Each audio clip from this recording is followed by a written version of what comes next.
ये अवेकनर्स एकेडमी में एक टेस्टिंग सेरेमनी है। स्टूडेंट्स की स्ट्रेंथ और रैंक इवैल्यूएट करने के लिए प्रोफेसर उन्हें 1 बाय 1 बुलाता है ताकि वो एक स्पेशल पोर्टल में एंटर करें जो एक ऐसे रूम तक ले जाता है जहां एक स्पेशली ट्रेन्ड डीमन हार्ट मौजूद है जो स्टूडेंट्स की एनर्जी को अब्सॉर्ब और मेजर कर सकता है। फिर ये उनकी करंट रैंक और फ्यूचर पोटेंशियल पूरे एकेडमी को दिखाता है। ज्यादातर स्टूडेंट्स सिर्फ ई रैंक लूजर्स निकलते हैं। कुछ लोग डी रैंक पाकर प्राउड महसूस करते हैं अगर उनका पोटेंशियल हाई हो। फिर एकेडमी का टॉप जीनियस आगे आता है। वो स्ट्रॉन्गेस्ट गिल्ड का रिच एयर है और हर कोई उसके रिजल्ट देखने के लिए ईगर है। वो हार्ट वाले रूम में एंटर करता है। वो पूरी कॉन्फिडेंस के साथ अंदर जाता है कि वो एकेडमी हिस्ट्री का सबसे बड़ा सेंसेशन बनेगा और रैंक नंबर 1 हासिल करेगा। वो अपनी पावर अनलीश करता है और बाहर खड़े सभी स्टूडेंट्स चीयर करने लगते हैं। उसे हाई टियर डी रैंक मिलता है with the potential to reach rank someday. उसके फ्रेंड्स खास तौर पर प्राउड होते हैं, कन्विंस्ड कि ये एरोगेंट गाय दुनिया का रेयर टैलेंट है। उनमें से एक तो अगले लाइन में खड़े हम्बल बॉय चेन पर हंसता भी है। उसे पूरा यकीन है कि चान को सिर्फ डिस्ग्रेस ही मिलेगा, लेकिन चिचचेन उसे इग्नोर करता है और आगे बढ़ता है। वो भी बाकी सब की तरह रूम में एंटर करता है, लेकिन इस बार डीमन हार्ट खुद डर जाता है। सिचचान ने अभी तक कोई स्किल यूज भी नहीं की होती और हार्ट पहले ही हाई टियर डी रैंक दिखा देता है, जिससे सब शॉक हो जाते हैं। फिर वो मॉन्स्टर से डिवावर किया हुआ सबसे वीक स्किल कार्ड यूज करता है और आसानी से सी रैंक तक पहुंच जाता है। जब तक सब लोग इसे समझने की कोशिश ही कर रहे होते हैं, सीचन और आगे बढ़ जाता है। वो एक स्ट्रॉन्गर क्लास कार्ड स्विच करता है और अब डीमन हार्ट पैनिक करने लगता है। जैसे ही वो अपनी पावर रिलीज करता है, आसमान में स्टॉर्म बन जाता है। रैंक डिस्प्ले ग्लिच होकर रैंक पोटेंशियल दिखाता है। प्रोफेसर्स शॉक्ड हो जाते हैं, लेकिन ये तो बस शुरुआत है। जल्द ही single S triple S rank में बदल जाता है और फिर सिस्टम मैक्सिमम लोड के कारण एरर दिखाता है। अब प्रोफेसर्स सच में डर जाते हैं और तुरंत टेस्टिंग रूम की तरफ भागते हैं। जब वो अंदर एंटर करते हैं, पूरा रूम डिस्ट्रॉय हो चुका होता है। डीमन हार्ट फ्राई हो चुका है, पूरी तरह डेड। ऐसा पहले कभी नहीं हुआ, इसलिए उन्हें समझ नहीं आता कि अभी क्या हुआ। इसी बीच हमारा बॉय कैजुअली बाहर निकल आता है। उसने एक्चुअली डीमन हार्ट को डिवावर कर लिया होता है, उसे अपनी ओवरवेलमिंग पावर से एक्सीडेंटली किल करने के बाद। तो आखिर सेन है कौन और वो इतना स्ट्रांग क्यों है? असल में वो एक रिग्रेसर है जो एक ऐसे फ्यूचर से वापस आया है जहां पूरी दुनिया डीमंस द्वारा कॉन्कर हो चुकी थी। वो लास्ट सर्वाइवर था। सालों तक लड़ता रहा जब तक उसने डीमन किंग को खुद के साथ सेल्फ डिस्ट्रक्ट करके डिफीट नहीं कर दिया। फिर एक ब्लाइंडिंग लाइट के बाद वो वापस पास्ट में अपने डॉर्म रूम में जागता है। वो कंफ्यूज्ड होता है और सोचता है कि शायद वो आफ्टर लाइफ में पहुंच गया है, लेकिन जब वो विंडो के बाहर देखता है और लोगों को खड़े देखता है तो धीरे धीरे उसे समझ आता है कि क्या हुआ है। कुछ ही देर में उसे रियलाइज होता है कि उसकी विश सच हो गई है और वो 10 साल पहले अपने यूनिवर्सिटी डेज में वापस आ गया है। तभी एक स्ट्रेंज होलोग्राम अपीयर होता है और चेन को बताता है कि पावर ऑफ ग्लटनी का इंटीग्रेशन कंप्लीट हो चुका है। जब वो विंडो से बाहर देखता रहता है, उसे रियलाइज होता है कि उसके पास अब फर्स्ट डीमन लॉर्ड राथ के डिसेंड होने से पहले सिर्फ 3 साल बचे हैं। उसे साफ याद है कि यही डीमन लॉर्ड हर चीज की शुरुआत के लिए रिस्पॉन्सिबल था। रात ही हेल के गेट्स खोलता है और उसके बाद बाकी डीमन लॉर्ड्स एक एक करके ह्यूमन वर्ल्ड में आते हैं।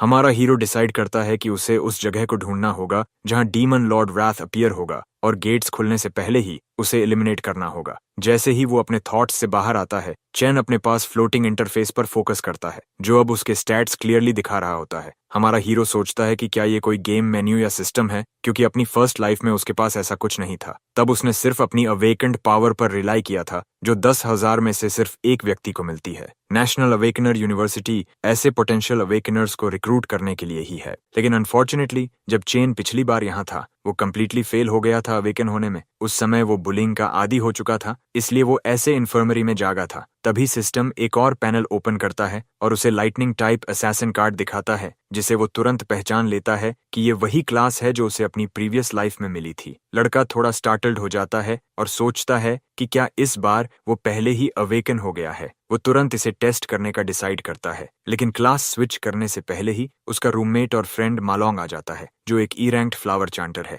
बेचारे के चीक पर बैंडेजेस लगे होते हैं और वो ये चेक करने आया होता है कि चेन ठीक है या नहीं। लकीली लॉन्ग उन फ्लोटिंग पैनल्स को नहीं देख सकता, जिससे चेन को यकीन हो जाता है कि सिर्फ वही उन्हें देख पा रहा है। उसका फ्रेंड उसे ध्यान से एग्जामिन करने लगता है जब वो नोटिस करता है कि चेन की सारी इंजरीज पहले ही गायब हो चुकी हैं, और वो हैरान होता है कि एक नॉन अवेकनर उससे भी तेजी से कैसे रिकवर कर रहा है जबकि वो खुद ऑलरेडी अवेकेंड है। हमारा बॉय अपनी प्रीवियस लाइफ का लॉन्ग याद करता है। यही रूममेट यूनिवर्सिटी के दौरान अवेकन हो गया था, लेकिन फिर भी वो वीकेस्ट अवेकनर्स में से एक बना और रात के डिसेंड होने के तीसरे दिन ही मिजरेबली मारा गया था। चेन हल्की सी स्माइल करता है जब वो अपने पुराने दोस्त को फिर से देखता है। लॉन्ग उसे याद दिलाता है कि उनका रैंक टेस्ट कल स्केड्यूल्ड है और दोनों को उसके लिए रेडी होना होगा। लॉन्ग को हमारे बॉय के लिए बुरा लगता है ये सोचकर कि वो अभी तक अवेकन नहीं हुआ, लेकिन वो उसे याद दिलाता है कि ग्रेजुएशन के लिए ये रैंक टेस्ट बेहद इंपॉर्टेंट है। जब दोनों लाइवली स्ट्रीट से गुजर रहे होते हैं, चेन कैजुअली कहता है कि बहुत समय हो गया है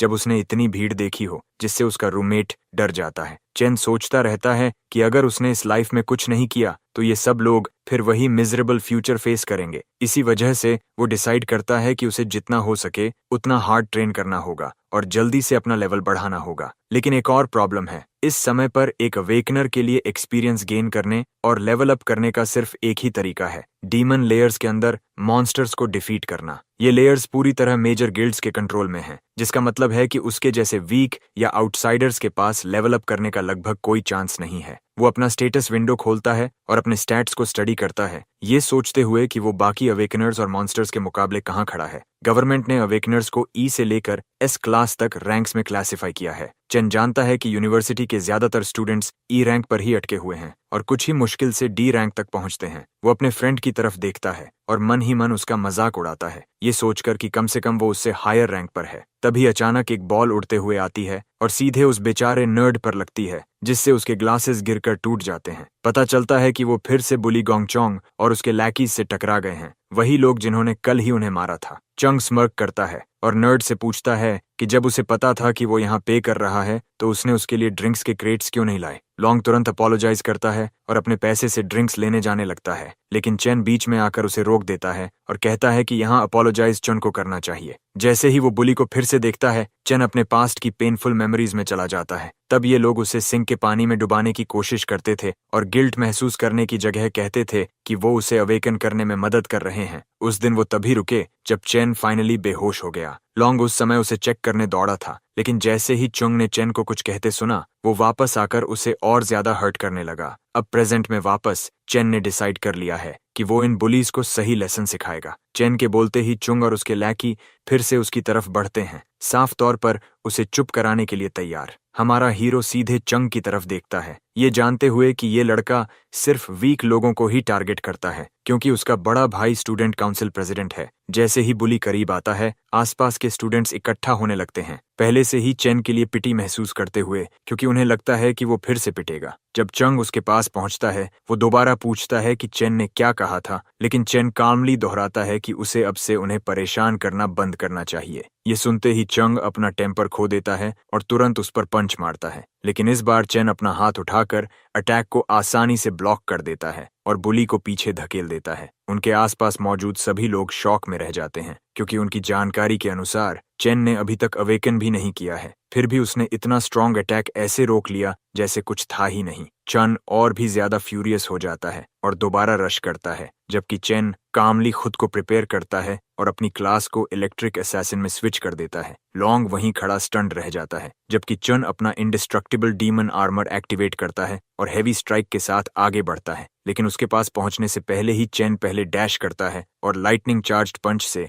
उसे दूर फेंक देता है। आसपास खड़े सभी लोग अपनी आंखों पर विश्वास नहीं कर पाते जब सपोजिडली वीक चेन एक ही पंच में स्कूल बुली को उड़ा देता है। इतनी बुरी तरह बीटन होने के बाद भी चंग शांत नहीं होता और अपने मिनियंस को चिल्लाकर कहता है कि वो उसके लिए रिवेंज लें। मीनवाइल उसके लैकी पहले ही चेन का पावर देखकर डर चुके होते हैं। चंग खुद को फिर से खड़ा करता है और एक बार फिर हमारे हीरो पर चार्ज करता है, लेकिन इस बार भी उसे बिना किसी चांस के फिर से पीटकर दूर फेंक दिया जाता है। अपने बॉस को इस तरह क्रश्ड होते देखकर लेकाइस तुरंत समझ जाते हैं कि उनका कोई चांस नहीं है और वो भाग जाते हैं। बेचारा नर्ड ये सब देखकर पूरी तरह स्टन्ड रह जाता है, उसका मुंह खुला रह जाता है, क्योंकि वो मान ही नहीं पा रहा कि उसका रूममेट जो कल तक पिट रहा था अचानक इतना स्ट्रांग बन गया है। दूसरी तरफ चेन रियलाइज करता है कि अपनी पास्ट लाइफ की तरह ही वो जब चाहे अपने असैसिन स्टेट में स्विच कर सकता है और लेवल 1 पर भी उसके स्टैट्स इतने हैं कि वो लो लेवल अवेकनर्स को हैंडल कर सकता है, यानी उसका करंट रैंक कम से कम डी होना चाहिए। लेकिन अभी भी एक चीज कंफर्म नहीं हुई है, किसी को डिफीट करने के बाद भी सिस्टम ने उसे कोई लेवल अप नहीं दिया। ये सोचकर चेन लगभग बुली को पूरी तरह खत्म खत्म करने ही वाला होता है, जबकि आसपास के लोग पैनिक में उसे देख रहे होते हैं। ठीक उसी मोमेंट पर स्टूडेंट काउंसिल की वाइस प्रेसिडेंट लिंग यू आकर उसे रोकती है। वो उसे याद दिलाती है कि भले ही चंग की गलती थी, लेकिन इतनी पिटाई काफी है। वो उसे भरोसा दिलाती है कि बुली अब उसे फिर से परेशान नहीं करेगा। इसी वजह से हमारा हीरो आखिरकार उसे छोड़ने का फैसला करता है। पीछे हटते हुए चेन सोचने लगता है कि स्टूडेंट काउंसिल किसी चुंग जैसे इंसान को बचाने के लिए इतना ईगर क्यों है। हालांकि वो सिर्फ एक्ट कर रहा था और सच में उसे मारने का इरादा नहीं था, लेकिन वो जानता है कि ऐसे बुलीज को सही तरीके से पनिश करना जरूरी है, नहीं तो वो बार बार कमजोर लोगों को टारगेट करेंगे। चेन अपने रूममेट के साथ वहां से चला जाता है, जबकि बुलीज के लैकीज दूर से छिपकर उसे देखते हैं और आपस में बात करते हैं कि अब कभी भी चेन को प्रोवोक करने की गलती नहीं करेंगे। उसी रात जब लॉन्ग बाकी रूममेट्स को बताने की कोशिश करता है कि चेन एक बेहद स्ट्रॉन्ग लाइटनिंग असैसिन बन चुका है, तो कोई भी उसकी बात सीरियसली नहीं लेता। लॉन्ग बार बार समझाता है कि उनका वीक दोस्त कैसे चुन को इतनी बुरी तरह हरा सका, लेकिन सांग जुओ, जो एक ई रैंक्ड न्यूक्लियस मेज है, इसे मजाक समझता है। जुओ सवाल करता है कि अगर चेन सच में इतना बड़ा अवेकनर बन गया है, तो वो अभी भी ऐसे बेसिक ट्रेनिंग क्यों कर रहा है। उसका कहना है कि अगर कोई असली अवेकनर होता तो उसे ऐसी फिजिकल ट्रेनिंग की जरूरत ही नहीं पड़ती। ये सुनकर गेमर रूममेट शान यू कमेंट करता है कि जो वो सुन रहा है उससे लगता है लॉन्ग के सिर पर जोर से चोट लगी है। जुओ आगे कहता रहता है कि उन्हें इस डॉर्म में इसलिए रखा गया है क्योंकि वो सबसे नीचे और वीकेस्ट हैं, और वो कुछ भी कर लें ये फैक्ट नहीं बदलेगा। वो दावा करता है कि चारों में वो खुद सबसे स्ट्रांग है, जबकि लॉन्ग और यू सिर्फ सपोर्ट चांटर्स हैं। वो थोड़ा फ्लेक्स करता है और खुद से कहता है कि ऐसा हो ही नहीं सकता कि चेन लाइटनिंग असैसिन बन गया हो। वो पहले से ज्यादा कॉन्फिडेंट महसूस करता है और उम्मीद करता है कि शायद ग्रेजुएशन से पहले होने वाले फाइनल टेस्ट में वो रैंक अप भी कर लेगा। मीनवाइल स्टूडेंट काउंसिल प्रेसिडेंट गोंगतिंग एक ई रैंक्ड डीमन लेयर में ट्रेनिंग सेशन खत्म करने के बाद लिंगयू के साथ बाहर आता है। वो अपने छोटे भाई को वहीं खड़ा देखता है और पूछता है कि वो क्या कर रहा है। चन कंप्लेन करता है कि जब तक उसे हराने वाला इंसान आसपास है, वो शांति से सो भी नहीं सकता। चुन बार बार अपने भाई को पुश करता है, उसे कन्विंस करने की कोशिश करता है कि उसे उसके लिए रिवेंज लेना ही होगा। टिंग कामली उसे भरोसा दिलाता है कि वो उसके द्वारा बनाई गई इस मेस को हैंडल कर लेगा। बाद में डाइनिंग टेबल पर वाइस प्रेसिडेंट उससे पूछती है कि वो इस सिचुएशन को कैसे डील करेगा। टिंग उससे पूछता है कि क्या वो लड़का सच में उतना स्ट्रांग है जितना उसका भाई क्लेम कर रहा है। लिंगयू बताती है कि उसे पहले से पता है कि पूरे स्कूल में 10 से भी कम डी रैंक्ड स्टूडेंट्स हैं और वो उन सभी को अपने क्लब में रिक्रूट कर चुका है। वो आगे एक्सप्लेन करती है कि बाकी लोगों के पास डीमन लेयर्स तक एक्सेस भी नहीं है, जैसा कि उसके पास है। इसका मतलब है कि कोई भी एवरेज गाय उसके सामने खड़ा नहीं हो सकता। दूसरी तरफ चेन पागलों की तरह भागता रहता है, जबकि वो बारिश में पूरी तरह भीग चुका होता है। वो 20 फुल किलोमीटर्स दौड़ने का टारगेट सेट करता है, अपने साथ 100 किलोज का बैग लेकर, जो उसके अपने वेट से लगभग 2 गुना है। वो समझता है कि बेसिक ट्रेनिंग कितनी इंपॉर्टेंट है एक अवेकनर की स्ट्रेंथ की अपर लिमिट बढ़ाने के लिए, क्योंकि हायर पावर्स को हैंडल करने के लिए स्ट्रॉन्गर बॉडी की जरूरत होती है। दौड़ते हुए उसे याद आता है कि उसकी इकलौती फैमिली, उसकी सिस्टर, तब मारी गई थी जब डीमन किंग राथ ह्यूमन वर्ल्ड में डिसेंड हुआ था। उस डीमन लॉर्ड ने एक पल में काउंटलेस ह्यूमंस को मार डाला था और उसकी सिस्टर उसकी आंखों के सामने मर गई थी। उसी मोमेंट से चेन ने उस डीमन किंग को डिफीट करना अपना पहला गोल बना लिया था, क्योंकि वही सारी डिस्ट्रक्शन की शुरुआत थी। चेन सोचता रहता है कि अगर डीमन लॉर्ड अभी से स्ट्रॉन्गर हो रहा है, जबकि उसके आने में अभी भी 3 साल बाकी हैं, तो उसे उससे भी तेज ग्रो करना होगा अगर उसे जीतने का कोई चांस चाहिए। तभी उसकी सिस्टर च्यून उसे कॉल करती है। इतनी लंबी टाइम के बाद उसकी आवाज सुनकर वो कुछ पल के लिए कंप्लीटली साइलेंट हो जाता है। उसकी सिस्टर बताती है कि वो पहले कॉल नहीं कर पाई क्योंकि वो एक कंपटीशन में बिजी थी, और वो ये भी कहती है कि अगर वो प्राइज जीत जाती है तो उनका रेंट प्रॉब्लम सॉल्व हो सकता है। जब वो बात करती रहती है, चेन क्वाइटली सुनता है और स्माइल करता है। इस बार उसे प्रोटेक्ट करने और उसे वो लाइफ देने का स्ट्रॉन्ग रिजॉल्व महसूस करता है जो वो डिजर्व करती है। कॉल खत्म होने के बाद वो फिर से अपनी ट्रेनिंग पर लौटता है और यूनिवर्सिटी के 3 और लैब्स कंप्लीट करता है। जब वो फिनिश करता है तो सीधा शावर लेने चला जाता है। उसे महसूस होता है कि वो धीरे धीरे इस यंगर बॉडी का आदी हो रहा है जिसमें स्ट्रॉन्ग ग्रोथ पोटेंशियल है। वो बैठता है और डीमन लेयर्स के बारे में सोचने लगता है जिन तक सिर्फ रिच लोगों की एक्सेस है। स्ट्रांग बनने के लिए वो जानता है कि उसे समहाउ मॉन्स्टर्स को डिफीट करना ही होगा। इस प्रॉब्लम में उलझा हुआ वो आखिरकार सो जाता है और खुद को ग्लटनी सिस्टम के अंदर खिंचा हुआ पाता है। वो एक अजीब जगह पर लैंड करता है और सोचता है कि क्या ये कोई स्ट्रेंज ड्रीम है। मीनवाइल बाहर लॉन्ग चेन को ढूंढने आता है और सोचता है कि वो अचानक कहाँ गायब हो गया। उस स्ट्रेंज स्पेस के अंदर चेन अपने सामने एक मैसिव टावर देखता है, लेकिन उससे ठीक से देखने से पहले ही E ranked cloud warriors death hounds का एक ग्रुप उसके सामने अपीयर हो जाता है, जैसे उसका स्वागत करने आए हों। चेन तुरंत वरी करता है कि शायद वो किसी डीमन लेयर में आ गया है और जल्दी से अपनी क्लास स्विच कर लेता है। वो डिसाइड करता है कि पहले इन मॉन्स्टर से डील करे और बाकी चीजें बाद में समझे, क्योंकि ये अचानक प्रकट हुए हैं। लड़का आसानी से उन हाउंड्स को खत्म कर देता है जो सिर्फ भौंकते हैं लेकिन काटते नहीं, और उनसे आइटम्स कलेक्ट करता है। वो जल्दी ही लेवल 2 पर पहुंच जाता है और स्माइल करता है, ये सोचकर कि शायद वो लकी रहा और किसी डीमन लेयर में आ गया। तभी एक बॉस मॉन्स्टर अपीयर होता है और चेन उसे भी उतनी ही आसानी से डिफीट कर देता है जैसे वो कुछ भी नहीं हो, जिससे वो फिर लेवल अप हो जाता है। बॉस से मिलने वाले एक्सपीरियंस पॉइंट्स उसी लेवल के नॉर्मल मॉब्स से कहीं ज्यादा होते हैं जिन्हें उसने पहले हराया था। उसके तुरंत बाद बॉस मॉन्स्टर की बॉडी डिवॉरेबल के रूप में मार्क हो जाती है, जिससे चेन सोचने लगता है कि इसका मतलब क्या है। उसे सिस्टम पैनल में पहले देखी गई ग्लटनी पावर याद आती है और वो उसे टेस्ट करने के लिए अपना हाथ आगे बढ़ाता है। डिवावरिंग इंस्टेंटली कंप्लीट हो जाती है और मॉन्स्टर एक कार्ड में अब्सॉर्ब हो जाता है। चेन स्टन्ड रह जाता है जब उसे रियलाइज होता है कि वो डिफीटेड मॉन्स्टर्स को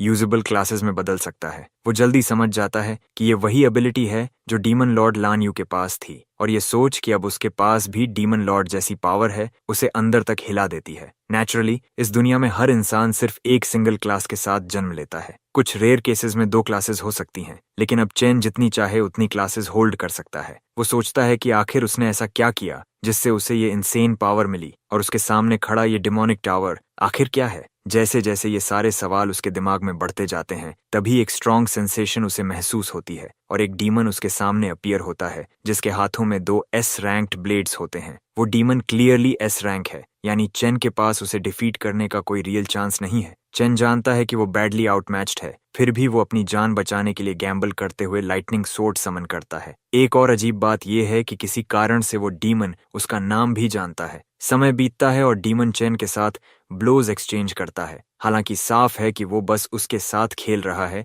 डीमन जानबूझकर वाइटल पॉइंट्स पर अटैक नहीं करता और उसे बार बार नॉक डाउन करता रहता है। चेन को उसकी लिमिट तक पुश करने के बाद डीमन आखिरकार बोलता है और उसे ऑप्शन देता है कि अगर वो सरवाइव करना चाहता है तो उसके साथ यहीं रहकर डिमोनिक टावर की गार्ड करे। जब चेन फिर भी मना करता है, डीमन ब्रूटली उसके आर्म पर स्लैश करता है। वो उसे खत्म करने की धमकी देता है और समझाता है कि अब तक उसने उसे सिर्फ इसलिए छोड़ा क्योंकि चेन ही एकमात्र इंसान है जो इस जगह तक पहुंच सकता है। डीमन उसे एक बार फिर रिकंसिडर करने को कहता है, लेकिन चेन होप नहीं खोता और खतरे के बावजूद फिर मना कर देता है। वो चिल्लाते हुए खुद को चार्ज करता है और दोबारा अटैक करता है। इतने समय से वो डीमन के मूवमेंट्स को स्टडी कर रहा था और उसने हर स्विंग से पहले का 0.4 सेकंड का विंडअप नोटिस कर लिया था। वो जानता है कि इस छोटे से टाइम विंडो का इस्तेमाल करके वो डीमन के रिस्ट के एंगल को देख सकता है और सही समय पर डॉज कर सकता है। इसके अलावा उसने 0.2 सेकंड का रिकवरी लैग भी डिस्कवर किया है, जो उसे एक छोटा लेकिन क्रिटिकल ओपनिंग दे सकता है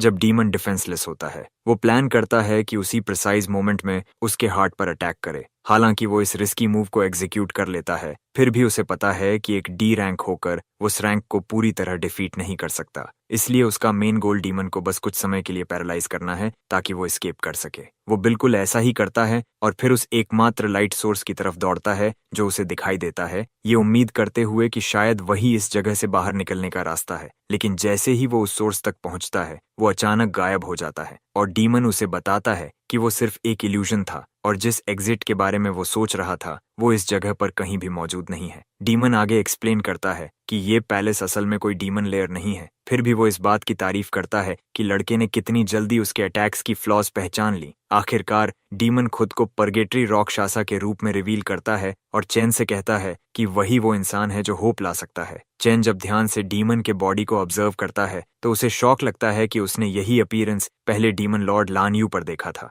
हमारा हीरो उस बैटल को याद करता है जहां सब कुछ खत्म हुआ था। वो आखिरी फाइट जो उसने रिग्रेशन से पहले लड़ी थी। उसका ओपोनेंट कोई साधारण डीमन नहीं था। उस फाइट के दौरान वो क्रीचर पहले ड्रैगन में ट्रांसफॉर्म हुआ, फिर बार बार अपनी क्लास बदलकर दूसरे टेरिफाइंग हाई टियर मॉन्स्टर्स में बदलता रहा। उसने स्कोचिंग मैग्मा, पॉइजनस वाइन्स और चेन से भी ज्यादा पावरफुल लाइटनिंग का इस्तेमाल किया था। उन सभी ट्रांसफॉर्मेशंस में से जो फॉर्म सबसे ज्यादा उसके ध्यान में आई थी वो वही थी जो बिल्कुल उसके सामने खड़े डीमन जैसी दिखती थी। तभी उसे एक चिलिंग रियलाइजेशन होता है। वो समझ जाता है कि ये सभी ट्रांसफॉर्मेशंस डीमन किंग लैनस की एबिलिटी का हिस्सा थे, और क्योंकि वो पावर अब उसके अंदर है, उसके सामने खड़ा ये डीमन असल में ग्लटनी पावर का ही रूप है जो उसके बॉडी के अंदर अब्जॉर्ब हो चुका है। उसकी ये शार्प डिडक्शन डीमन को सच में इम्प्रेस कर देती है। वो कामली कहता है कि चेन सच में उस पावर को इनहेरिट करने के लायक है जो इस पूरे डायमेंशन में मौजूद है। चेन भौहें चढ़ाता है, कंफ्यूज्ड होता है कि डीमन का मतलब क्या है जब वो पूरे डायमेंशन की बात करता है। अचानक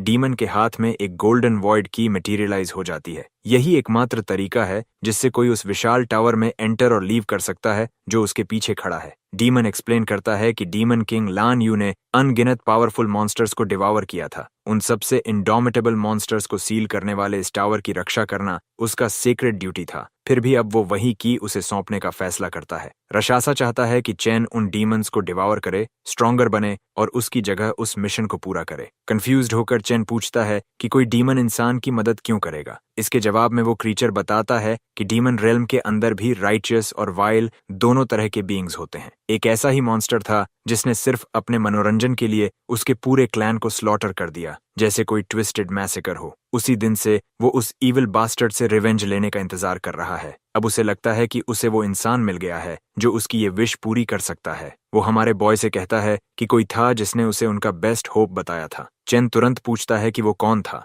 लेकिन डीमन क्रिप्टिक टोन में बस इतना कहता है कि सारे आंसर्स टावर के अंदर मिलेंगे। अपने आखिरी शब्दों के साथ वो अपनी सारी बची हुई एनर्जी उसे दे देता है। बदले में वो उसे बताता है कि उसे इस प्लैनेट का सबसे स्ट्रांग ह्यूमन बनना होगा। ये आसान नहीं होगा क्योंकि टावर के अंदर छिपे हर फेरोशियस बीस्ट को डिवावर करना पड़ेगा। हर एक क्रीचर उसके लिए एक बड़ा चैलेंज होगा। डीमन अपनी फाइनल वार्निंग देता है कि सिर्फ वही इंसान पर्गेटोरी राक्षसा की पावर डिजर्व करता है जिसके अंदर स्ट्रॉन्गर बनने की अनयील्डिंग हंगर हो। यही मोटिवेशन चाहिए हर डीमन किंग को खत्म करने के लिए। इसके बाद उसका शरीर एक ब्लेजिंग एनर्जी स्फीयर में कंप्रेस हो जाता है जिसे चेन कंज्यूम कर लेता है। वो तुरंत 8 लेवल्स ऊपर पहुंच जाता है और राक्षसा की 2 सोर्ड्स हासिल कर लेता है। बिना हेजिटेशन के वो मिशन एक्सेप्ट करता है और प्रॉमिस करता है कि वो फॉलन स्टार वॉरियर की लास्ट विश को पूरा करेगा। स्टैट बूस्ट्स के साथ साथ उसे डेड ह्यूमंस और डीमंस दोनों से पावर अब्जॉर्ब करने और ग्रेविटी मैनिपुलेट करने की एबिलिटी भी मिलती है। सुबह होते ही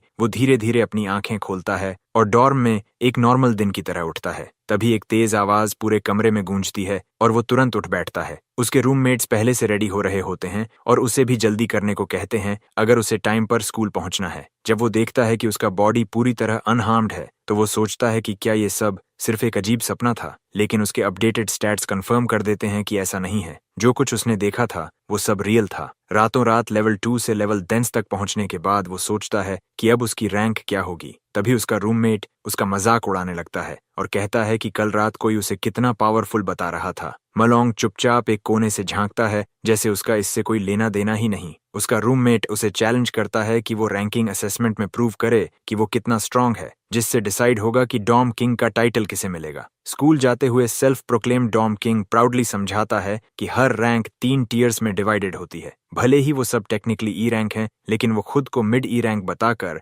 बाकी बॉटम टियर वालों से सुपीरियर समझता है। वो ऐसे एक्ट करता है जैसे हर टियर के बीच बहुत बड़ा गैप हो। ओवर कॉन्फिडेंट होकर वो दावा करता है कि वो इतना स्ट्रांग फील कर रहा है कि शायद वो पिछले टेस्ट के बाद एक टियर ऊपर आ गया है। मलोंग इरिटेट होकर चेन से कहता है कि वो मजाक बंद करे और आज कम से कम डी रैंक हासिल करे ताकि ये डॉर्म किंग चुप हो जाए। जल्द ही वो स्कूल पहुंचते हैं जहां सभी रैंकिंग सेरेमोनी के लिए इकट्ठा हुए होते हैं। बुलीज ऐसे आते हैं जैसे पूरा कैंपस उनका हो और जो भी उन्हें गलत नजर से देखता है उसे इंसल्ट करते हैं। डॉर्म किंग की स्मग स्माइल भी गायब हो जाती है जैसे ही वो उन्हें देखता है, लेकिन ठीक उसकी तरह बुलीज भी लगभग अपना कॉन्फिडेंस खो देते हैं। अचानक बिना किसी चेतावनी के वे सभी बिग ब्रदर चेन के सामने सम्मान से झुकने लगते हैं। उसके रूममेट्स धीरे धीरे समझने लगते हैं कि शायद मॉन्ग की बात पूरी तरह बेकार नहीं थी। हमारा लड़का इन क्लाउन्स को इग्नोर करता है और बस अपने काम से काम रखता है। तभी एक नया चैलेंजर उसके सामने आकर खड़ा हो जाता है। वह लड़का जो स्कूल पुलिस की तरह बिहेव करता है, स्टूडेंट काउंसिल ऑफिसर जियान, उसे बहुत ही पोलाइटली एक वार्निंग देता है। अपेरेंटली स्टूडेंट काउंसिल प्रेसिडेंट ने खुद उसे भेजा है उस इडियट को डिसिप्लिन करने के लिए जिसने उसके प्रेशियस लिटिल ब्रदर पर हाथ उठाने की हिम्मत की। जेन के सारे दोस्त तुरंत बिखर जाते हैं और छिप जाते हैं। वे जेन से डरे हुए हैं जो स्टूडेंट काउंसिल प्रेसिडेंट के लिए सारे डर्टी काम संभालता है। उसके रूममेट समझ नहीं पाते कि यह डी रैंक मॉन्स्टर अचानक हमारे लड़के को ही क्यों टारगेट कर रहा है। वह सीधे चेन के पर्सनल स्पेस में घुस आता है। प्रेसिडेंट का लॉयल लैब डॉग घमंड से कहता है कि उसकी कीन सेंस ऑफ स्मेल से वह किसी की भी स्ट्रेंथ को पहचान सकता है और अभी उसे उससे सिर्फ एक पैथेटिक वीक लूजर की स्मेल आ रही है। इस इंसल्ट से अम्यूज्ड होकर हमारा लड़का बिना हेजिटेशन के उसे जवाब देता है। जीन पूरी तरह अपना दिमाग खो देता है और जैसे ही उसे डॉग कहा जाता है, फाइट शुरू होने से पहले ही उस ओवरग्रोन पप के मास्टर उसे रोक देते हैं ताकि पब्लिक सीन न बने। थोड़ी जांच करने के बाद उसे पता चलता है कि उसका लिटिल ब्रदर ही पहले लड़ाई शुरू करने वाला था। पिटाई होना बस उसका कॉन्सिक्वेंस था क्योंकि उसने किसी ऐसे इंसान को पंच किया जो उससे क्लियरली ज्यादा स्ट्रांग था। इतना कहने के बाद प्रेसिडेंट उसे एक डैगर जैसी शार्प नजर से देखता है, लेकिन हमारा हीरो जरा भी इंटिमिडेटेड नहीं होता। उसी समय एक प्रोफेसर अनाउंस करता है कि रैंक असेसमेंट सेरेमनी ऑफिशियली शुरू हो रही है और सभी स्टूडेंट्स से रिक्वेस्ट करता है कि जब उनका नाम पुकारा जाए तो आगे आएं। ये सुनकर प्रेसिडेंट अपने डॉग से कहता है कि वे जा रहे हैं। वह मानता है कि यह एक वन टाइम इंसिडेंट था और चैन आगे कोई ट्रबल नहीं करेगा। ऊपर से देख रहा एक आदमी क्यूरियस होकर वाइस प्रेसिडेंट से पूछता है कि वह आज रैंकिंग सेरेमनी क्यों ऑब्जर्व कर रही है। उसे लगता है कि शायद किसी रुकी ने उसका इंटरेस्ट खींचा है। वह महिला हल्की सी मुस्कान के साथ कहती है, this year will be quite interesting. जल्द ही शंगजो का नाम अनाउंस होता है। डॉर्म किंग थोड़ा नर्वस महसूस करता है जब वह दरवाजे के अंदर जाता है। दूसरी तरफ का एटमॉस्फेयर पूरी तरह बदल जाता है। दरअसल असेसमेंट एक स्पेशल डीमन लेयर के अंदर 1 by 1 किया जाता है। अंदर वायर से जुड़ा एक डीमन हार्ट अवेकनर की एनर्जी अब्सॉर्ब करके उसका रैंक और पोटेंशियल मेजर करता है। जब अवेकनर अपनी स्ट्रॉन्गेस्ट पावर रिलीज करता है तो सिग्नल वापस अर्थ पर ट्रांसफर होता है जहां उसका रिजल्ट रिवील होता है। डॉर्म किंग का रैंक पहले जैसा ही निकलता है, लेकिन प्रोफेसर कंफ्यूज हो जाता है जब उसका पोटेंशियल एक्सपेक्टेड से ज्यादा देर से दिखाई देता है। मलोंग उस बदलते हुए नंबर को ध्यान से देखता रहता है। काफी सस्पेंस के बाद शंगजो का मैक्सिमम पोटेंशियल सिर्फ सी रिवील होता है। किंग बाहर आता है निराश दिखते हुए, ये समझते हुए कि जो प्रोग्रेस वह सोच रहा था वह सिर्फ उसके दिमाग में थी। उसके रूममेट्स उसे कंफर्ट करते हैं, कहते हैं कि वे सब एक ही बोट में हैं, ई रैंक में फंसे हुए और बेस्ट केस में सी रैंक तक पहुंचने का पोटेंशियल रखते हैं। कुछ देर बाद प्रेसिडेंट का लैब डॉग गर्व से बाहर आता है। वह अभी भी लोअर डी रैंक है, लेकिन उसके पास ए तक पहुंचने का पोटेंशियल है। चेन के रूममेट्स अपनी सारी होप खोने लगते हैं क्योंकि उन्होंने लगभग 10 स्टूडेंट्स को डी रैंक तक पहुंचते देखा है। यहाँ तक कि प्रोफेसर्स भी हैरान हैं कि इतने स्टूडेंट्स ऑलरेडी ग्रेड डी तक पहुंच गए हैं। उन स्टूडेंट्स के लिए जो रियल कॉम्बैट एक्सपीरियंस नहीं पा सकते, ई रैंक से बाहर निकलना रेयर होता है। एक्साइटेड होकर वे अगले स्टूडेंट को बुलाते हैं। प्रेसिडेंट जो सबकी एक्सपेक्टेशंस अपने कंधों पर लिए हुए है। सभी की नजरें गोंगटिंग पर टिक जाती हैं। वह स्टूडेंट जो पहले से ही एक गिल्ड मास्टर है, जैसे ही वह स्टेज पर चलता है हमारा लड़का शांत रहता है और पेशेंटली रिजल्ट्स का इंतजार करता है। एकेडमी में हर कोई जानता है कि गोंगटिंग 2 साल पहले सिर्फ लोअर डी रैंक था। एकेडमी का हिस्टोरिकल रिकॉर्ड हाईएस्ट ग्रेड के लिए मिडिल डी रैंक था। इसलिए लोग सोचते हैं कि क्या प्रेसिडेंट आखिरकार इस बार को ऊपर उठाएगा। डीमन लेयर के अंदर डीमन हार्ट की आंखें धीरे धीरे उसकी मौजूदगी में खुलती हैं। प्रेसिडेंट अपनी पूरी ताकत रिलीज नहीं कर सकता, लेकिन उसके अंदर एक बर्निंग डिजायर है कि ग्रेजुएशन सेरेमनी में धमाका करे और अपना नाम हिस्ट्री बुक्स में नंबर 1 के रूप में दर्ज करे। जब प्रोफेसर्स उसका पोटेंशियल ग्रेड गोल्ड में चमकता देखते हैं तो वे डिसबिलीफ में ब्लिंक करते हैं। उनकी शंकाएं कंफर्म हो जाती हैं जब गोंगटिंग का हाई डी रैंक उन्हें पूरी तरह शॉक कर देता है। इतना ही नहीं, क्राउड में एक्साइटमेंट फैल जाती है जब हिस्ट्री का पहला पोटेंशियल एस रैंक सामने आता है। प्रेसिडेंट के लैकी अपने बॉस की नॉन स्टॉप तारीफ करते हैं,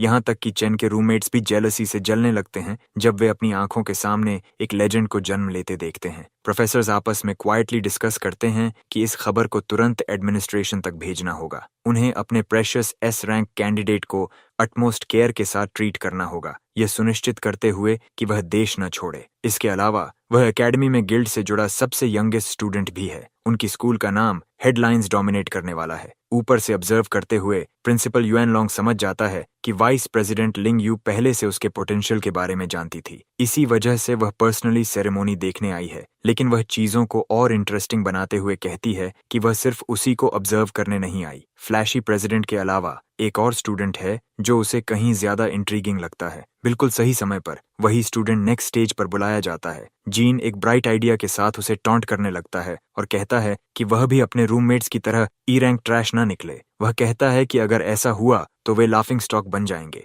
और उनके लिए यह डिस्ग्रेस होगा कि वे इस प्रेस्टिजियस इवेंट में आए भी। लॉन्ग अपने फ्रेंड को सपोर्ट करता है और बोल्डली दावा करता है कि वह सबको शॉक कर देगा। क्राउड पूरी एंटिसिपेशन के साथ देखता है जब चेन आखिरकार डीमन लेयर में एंटर करता है। डीमन हार्ट तुरंत इंटेंस प्रेशर महसूस करता है जैसे ही चेन पास आता है। हमारा हीरो याद करता है कि एक अवेकनर के लिए स्ट्रॉन्ग फ्यूचर सिक्योर करने का सबसे अच्छा तरीका है हाई रैंकिंग गिल्ड ज्वाइन करना। वह जानता है कि उस गोल तक पहुंचने का रास्ता ग्रेजुएशन कॉम्बैट असेसमेंट में स्ट्रॉन्ग परफॉर्मेंस से होकर जाता है, जहां कैंडिडेट्स को अपनी पसंद के मेंबर्स चुनकर 10 लोगों की स्क्वाड बनानी होती है। जो स्क्वाड फर्स्ट प्लेस लेती है उसे सीधे नेशन की टॉप टियर इंपीरियल गिल्ड में रिक्रूटमेंट मिलता है। इसलिए इस टेस्ट का पर्पस सभी के लिए साफ है। जीन रिक्रूटमेंट शुरू करता है और अपने बॉस को एक और लो टियर डी रैंक इंट्रोड्यूस करता है। वह प्राउडली कहता है कि उनकी पार्टी अब पूरी तरह कंप्लीट है और उनके पास सभी डी रैंक्स के साथ प्रेसिडेंट का ब्रदर भी है, इसलिए उनके फर्स्ट प्लेस हारने का कोई चांस नहीं है। चेन समझता है कि स्ट्रॉन्ग स्टूडेंट्स एक साथ आकर स्ट्रॉन्गेस्ट पार्टी बनाएंगे,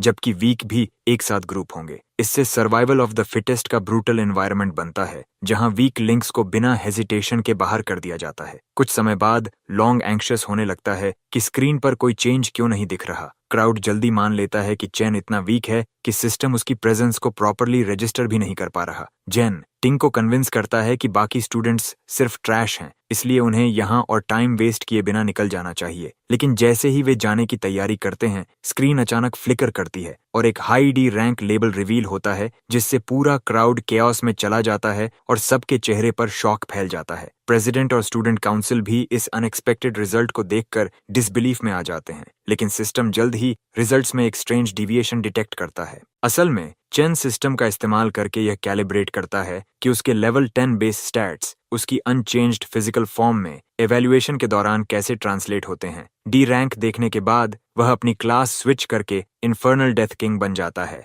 जो अब तक उसकी सबसे कमजोर डिवावर्ड क्लास है। रैंक तुरंत हाई डी से मिड सी में शिफ्ट हो जाता है, जिससे पूरा क्राउड हिल जाता है, जबकि काउंसिल को यकीन ही नहीं होता कि मशीन सही काम कर रही है। यहाँ तक कि साइंटिस्ट्स भी सिचुएशन पर सवाल उठाने लगते हैं कि रिजल्ट्स बार बार क्यों बदल रहे हैं। जल्द ही उन्हें शक होने लगता है कि मशीन सच में खराब हो चुकी है। उसी मोमेंट डीमन हार्ट के अंदर इंस्टेबिलिटी पैदा होती है और रिजल्ट्स फिर से अजीब तरीके से डिविएट करते हैं। चेन ये नोटिस करता है और डिसाइड करता है कि वह एक स्ट्रॉन्गर क्लास पर स्विच करेगा। वह पर्गेटोरी रशासा बन जाता है। डीमन हार्ट एंग्शियस हो जाता है और डीमन लेयर के बाहर एक वायलेंट स्टॉर्म उठता है, जबकि जियान कंफ्यूजन में चिल्लाता है। सेंग इसे एक सेलेस्टियल ओमेन मानता है, जो हिस्ट्री रीराइट होने का संकेत देता है, क्योंकि उनके डॉर्म ने एक डिवाइन मॉन्स्टर पैदा किया है। अगले ही पल पोटेंशियल फ्लिकर होकर एस रैंक दिखाता है, जिससे साइंटिस्ट्स और प्रेसिडेंट टिंग दोनों पूरी तरह स्टन्ड रह जाते हैं। लेकिन सिस्टम अचानक वार्निंग देता है कि यूजर्स पोटेंशियल उसकी मैक्सिमम लोड से ज्यादा है और करंट लिमिट्स में डिटेक्ट नहीं किया जा सकता।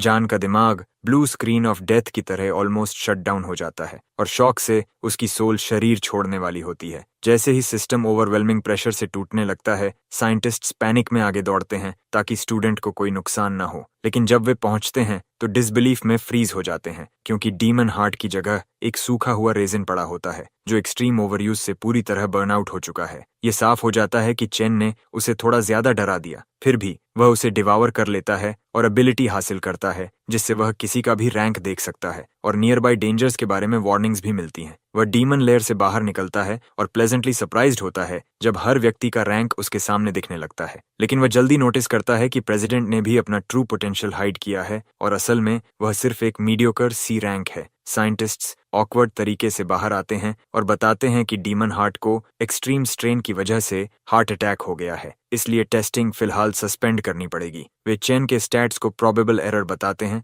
और अनाउंस करते हैं कि पूरा रिपोर्ट हायर अथॉरिटीज को रिव्यू के लिए भेजा जाएगा। बाकी स्टूडेंट्स को इंस्ट्रक्शन दिया जाता है कि वे अगले दिन असेसमेंट के लिए वापस आएं, क्योंकि तब तक एक नई डिवाइस अरेंज कर दी जाएगी। वापसी के रास्ते में चेन के रूममेट्स उसे हाइप करने लगते हैं और उसे एक एब्सोल्यूट गिगा चैट की तरह ट्रीट करते हैं। जिंग जेलसी संभाल नहीं पाता और चेन को फ्रॉड कहता है। साथ ही मशीन तोड़ने और काउंसिल का टाइम वेस्ट करने के लिए कॉम्पेंसेशन मांगता है, जैसे एक सोर लूजर। जैसे ही चेन की पेशेंस लिमिट खत्म होने वाली होती है और वह उसे वहीं फ्राई करने की तैयारी करता है, टिंग बीच में आ जाता है और तुरंत जेन को रोकता है। प्रेसिडेंट उसे वार्निंग देता है कि वह उनके टीममेट का डिसरिस्पेक्ट न करे, जिससे जेन शॉक में आ जाता है। फिर टिंग अपना हाथ बढ़ाता है और चेन को अपनी टीम ज्वाइन करने का इनवाइट देता है। वह कॉन्फिडेंटली प्रॉमिस करता है कि साथ में वे हिस्ट्री का हाईएस्ट स्कोर हासिल करेंगे। जीन पीछे बैकग्राउंड में मेंटल ब्रेकडाउन करने लगता है, क्योंकि उसे पता है कि चेन के लिए किसी को टीम से निकालना पड़ेगा और इससे ब्रदर्स के बीच प्रॉब्लम होगी। उसके मुताबिक टिंग की टीम ज्वाइन करना ऑलमोस्ट गारंटीड फर्स्ट प्लेस है, इसलिए वह सवाल करता है कि चेन में ऐसा क्या खास है जब बाकी लोग इतनी कोशिश के बाद भी इस लाइनअप में जगह नहीं बना पाए। वह अपनी प्राइड निगलता है और हेजिटेशन के साथ चेन को टीम में वेलकम करता है, लेकिन चेन तुरंत उसका हाथ झटक देता है और साफ कहता है कि उसे ज्वाइन करने में जीरो इंटरेस्ट है। यह सुनकर जियन नर्वस हो जाता है, जबकि टिंग बिना रिएक्शन के सब कुछ चुपचाप देखता रहता है। जीन गुस्से में चेन पर चिल्लाता है और कहता है कि उसे समझ नहीं है कि वह क्या कर रहा है, क्योंकि उनकी टीम पहले से ही पूरे स्कूल में नंबर 1 है, बिना किसी कंपटीशन के। चेन अपनी पीठ घुमाता है और चलते हुए कहता है कि इसका उनसे कोई लेना देना नहीं है, और वह उनके पूरे ग्रुप को इतना नॉइजी बताता है कि एक पल के लिए भी उनसे डील करना पॉसिबल नहीं है। वह उन्हें दोबारा परेशान न करने को कहता है, और जियान उस ह्यूमिलिएटिंग डिसमिसल के तुरंत बाद गुस्से और प्योर कंटेम्प्ट से उबलने लगता है। पूरा स्कूल जल्दी ही चेन के रिफ्यूजल के बारे में गॉसिप करने लगता है और ज्यादातर लोग मान लेते हैं कि वह मिड टियर सी रैंक रिवील के बाद फर्स्ट प्लेस सिर्फ अपने लिए लेना चाहता है। अब पूरा स्कूल रियल टाइम में अनफोल्ड हो रहे ड्रामा का परफेक्ट शो देखने लगता है। इस बीच चेन के रूममेट्स जियान और टिंग के चेहरों पर फैल रही कंप्लीट ह्यूमिलिएशन को पूरी तरह एंजॉय करते हैं। उस पब्लिक रिजेक्शन के बाद प्रेसिडेंट शांति से जियन से कहता है कि अगर चेन के अपने प्लान्स हैं तो चिंता न करे, जबकि वह अपना कंपोजर बनाए रखता है। प्रिंसिपल, जो पूरा ऑर्डियल देख रहा था, एक गहरी निराशा भरी साई छोड़ता है, क्योंकि लड़कों ने टीम अप करने से मना कर दिया। वह चाहता था कि वे कोऑपरेट करें और साथ मिलकर नया स्कूल रिकॉर्ड तोड़ें, लेकिन लिंग कहती है कि इससे सिचुएशन और इंटरेस्टिंग हो गई है। वह समझाती है कि टिंग बचपन से सिल्वर स्पून के साथ बड़ा हुआ है, इसलिए इस तरह का रिफ्यूजल उसके दिमाग में सीधी वॉर डिक्लेरेशन की तरह बैठेगा। वह प्रिंसिपल को याद दिलाती है कि उनका प्रेसिडेंट ऐसा व्यक्ति नहीं है जिसे उसके प्राइड को चोट लगने के बाद आसानी से हैंडल किया जा सके। जीन शिकायत करता रहता है और कहता है कि चेन का ईगो बस एक टेस्ट एरर की वजह से बढ़ गया है जिसने उसे सी रैंक दिखाया, लेकिन टिंग इशारा करता है कि शायद रिजल्ट गलत नहीं भी हो सकता। वह मानता है कि चांसेस लगभग 0 हों, फिर भी वह किसी को भी अपना फर्स्ट प्लेस लेने नहीं देगा। जेन को याद आता है कि चेन शायद एक नॉर्मल स्टूडेंट है जिसके पास कोई रियल कॉम्बैट एक्सपीरियंस नहीं है, जबकि काउंसिल मेंबर्स एलिटिस्ट्स हैं जिन्होंने लंबे समय तक एक डीमन लेयर के अंदर सीक्रेटली ट्रेनिंग की है। वह सुझाव देता है कि उसे खुद जाकर चेन को उसकी इंसुलेंस के लिए सबक सिखाना चाहिए, लेकिन टिंग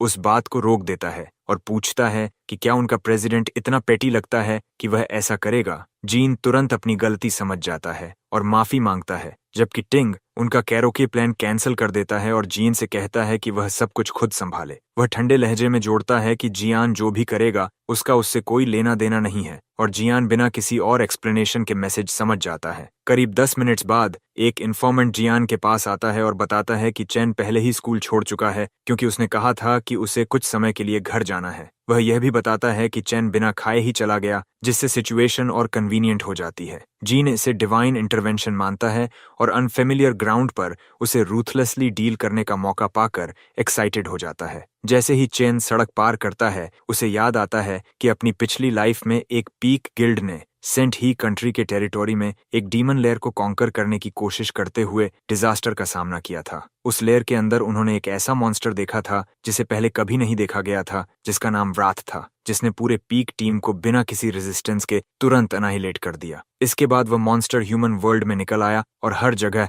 मैसिव डिस्ट्रक्शन फैलाया। हालांकि वह मेमोरी अधूरी है, चेन दृढ़ रहता है और इस लाइफ में उसी डीमन लेयर को खोजने की योजना बनाता है। इस प्लान को शुरू करने के लिए उसे बहुत बड़ी अमाउंट ऑफ मनी चाहिए, इसलिए वह बिना किसी हेजिटेशन के माएथिल मॉन्स्टर एक्सचेंज सेंटर की ओर बढ़ता है। उसे याद है कि फ्यूचर टाइमलाइन में माइथिल गिल्ड के अंडर यह एक्सचेंज सेंटर पूरे कंट्री का सबसे बड़ा मटेरियल ट्रेडिंग हब बन जाता है। इस वर्ल्ड में एक अवेकनर की स्ट्रेंथ उसके इक्विपमेंट और वेपन्स की क्वालिटी से जज की जाती है और यह एक्सचेंज ऐसे आइटम्स के बाइंग और सेलिंग के लिए एक क्रूशियल लिंक का काम करता है। लेकिन चेन के लिए ये जगह अभी के लिए सिर्फ जल्दी और आसानी से कुछ पैसे कमाने का एक तरीका है, इससे पहले कि वह अपने बड़े गोल्स की ओर बढ़े। इसीलिए वह सीधे अंदर जाता है और ब्रोकर के सामने कुछ फैंग्स रखता है जो उन्हें गहरी जांच और साफ सस्पिशन के साथ देखता है। वह पूछता है कि उसके जैसा एक स्टूडेंट ऐसा आइटम कैसे हासिल कर सकता है।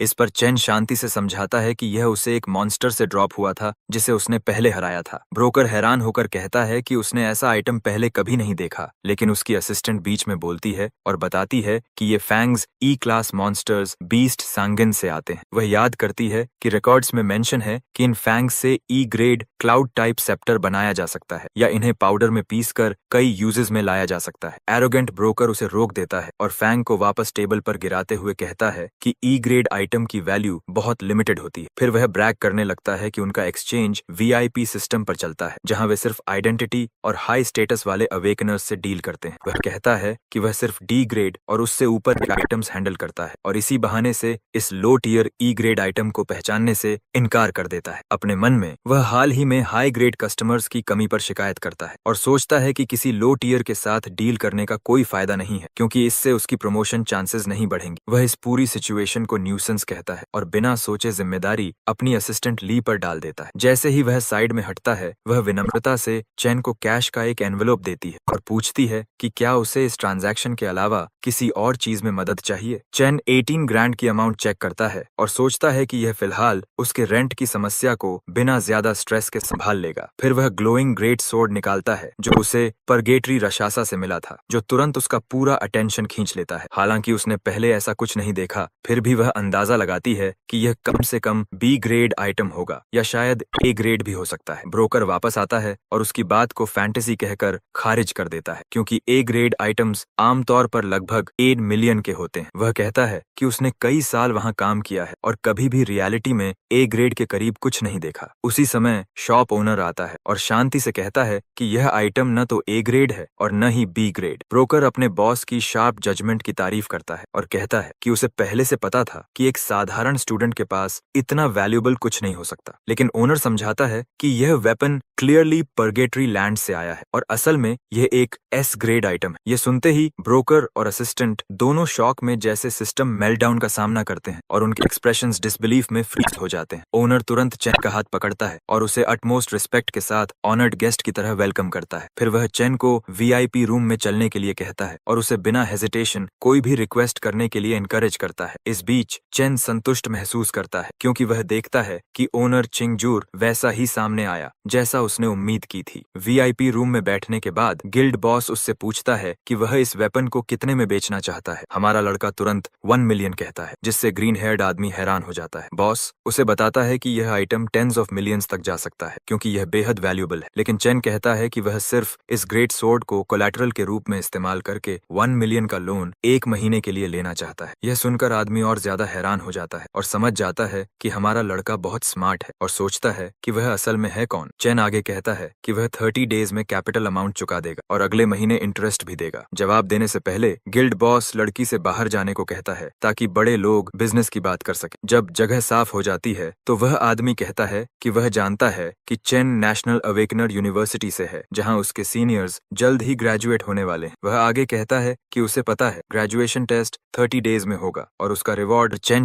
वह आदमी फिर सीधे हमारे हीरो से पूछता है कि क्या वह पूरी तरह श्योर है कि वह उस टेस्ट को एस करेगा। गिल्ड बॉस तुरंत अपना शर्लॉक साइड निकालता है और समझ जाता है कि चेन को पैसों की सख्त जरूरत है और वह यहाँ तब तक नहीं आता जब तक यह उसका लास्ट ऑप्शन न हो। अंत में वह घोषणा करता है कि वह उसे तुरंत 1.5 मिलियन उधार देगा, बिल्कुल बिना इंटरेस्ट के। हाथ आगे बढ़ाते हुए वह मुस्कुराता है और कहता है कि यह एक ब्यूटीफुल फ्रेंडशिप की शुरुआत होगी। चेन इस जेस्चर से पूरी तरह स्पीचलेस रह जाता है और वह आदमी उसे भरोसा भी दिलाता है कि इस कमरे से एक भी शब्द बाहर नहीं जाएगा। वह सिर्फ इतना कहता है कि बदले में हमारा लड़का जब भी कुछ ट्रेड करना चाहे तो इसी गिल्ड में आए। चैन अपने मन में सोचता है कि इस आदमी ने सब कुछ इतनी आसानी से समझ लिया, फिर भी उसे स्कैम करने की कोशिश नहीं की। अब वह समझता है कि फ्यूचर में गिल्ड बॉस इतना बड़ा नाम क्यों बनता है। हमारा लड़का उसका हाथ मिलाता है और सोचता है कि अगर उसे डीमन लॉर्ड को हराना है तो उसे स्ट्रॉन्ग एलाइज की जरूरत होगी। कुछ ही पलों बाद कॉन्ट्रैक्ट पूरा हो जाता है और पैसा तुरंत उसके अकाउंट में भेज दिया जाता है। गिल्ड बॉस फिर पूछता है कि क्या उसे टूर्नामेंट के लिए वेपन उधार चाहिए, क्योंकि उसने अभी अपना दे दिया है। भले ही उसके पास एस रैंक गियर न हो, लेकिन उसके पास high quality A rank equipment की भरमार है। चैन उसे चिंता न करने को कहता है और फिर वह दूसरा ग्रेट सोर्ड समन कर देता है जो उसने पहले हासिल किया था, जिससे गिल्ड मेंबर्स पूरी तरह स्टन्ड रह जाते हैं। इसके बाद हमारा लड़का वहां से चला जाता है, जबकि गिल्ड बॉस तुरंत पिंक हेड लड़की को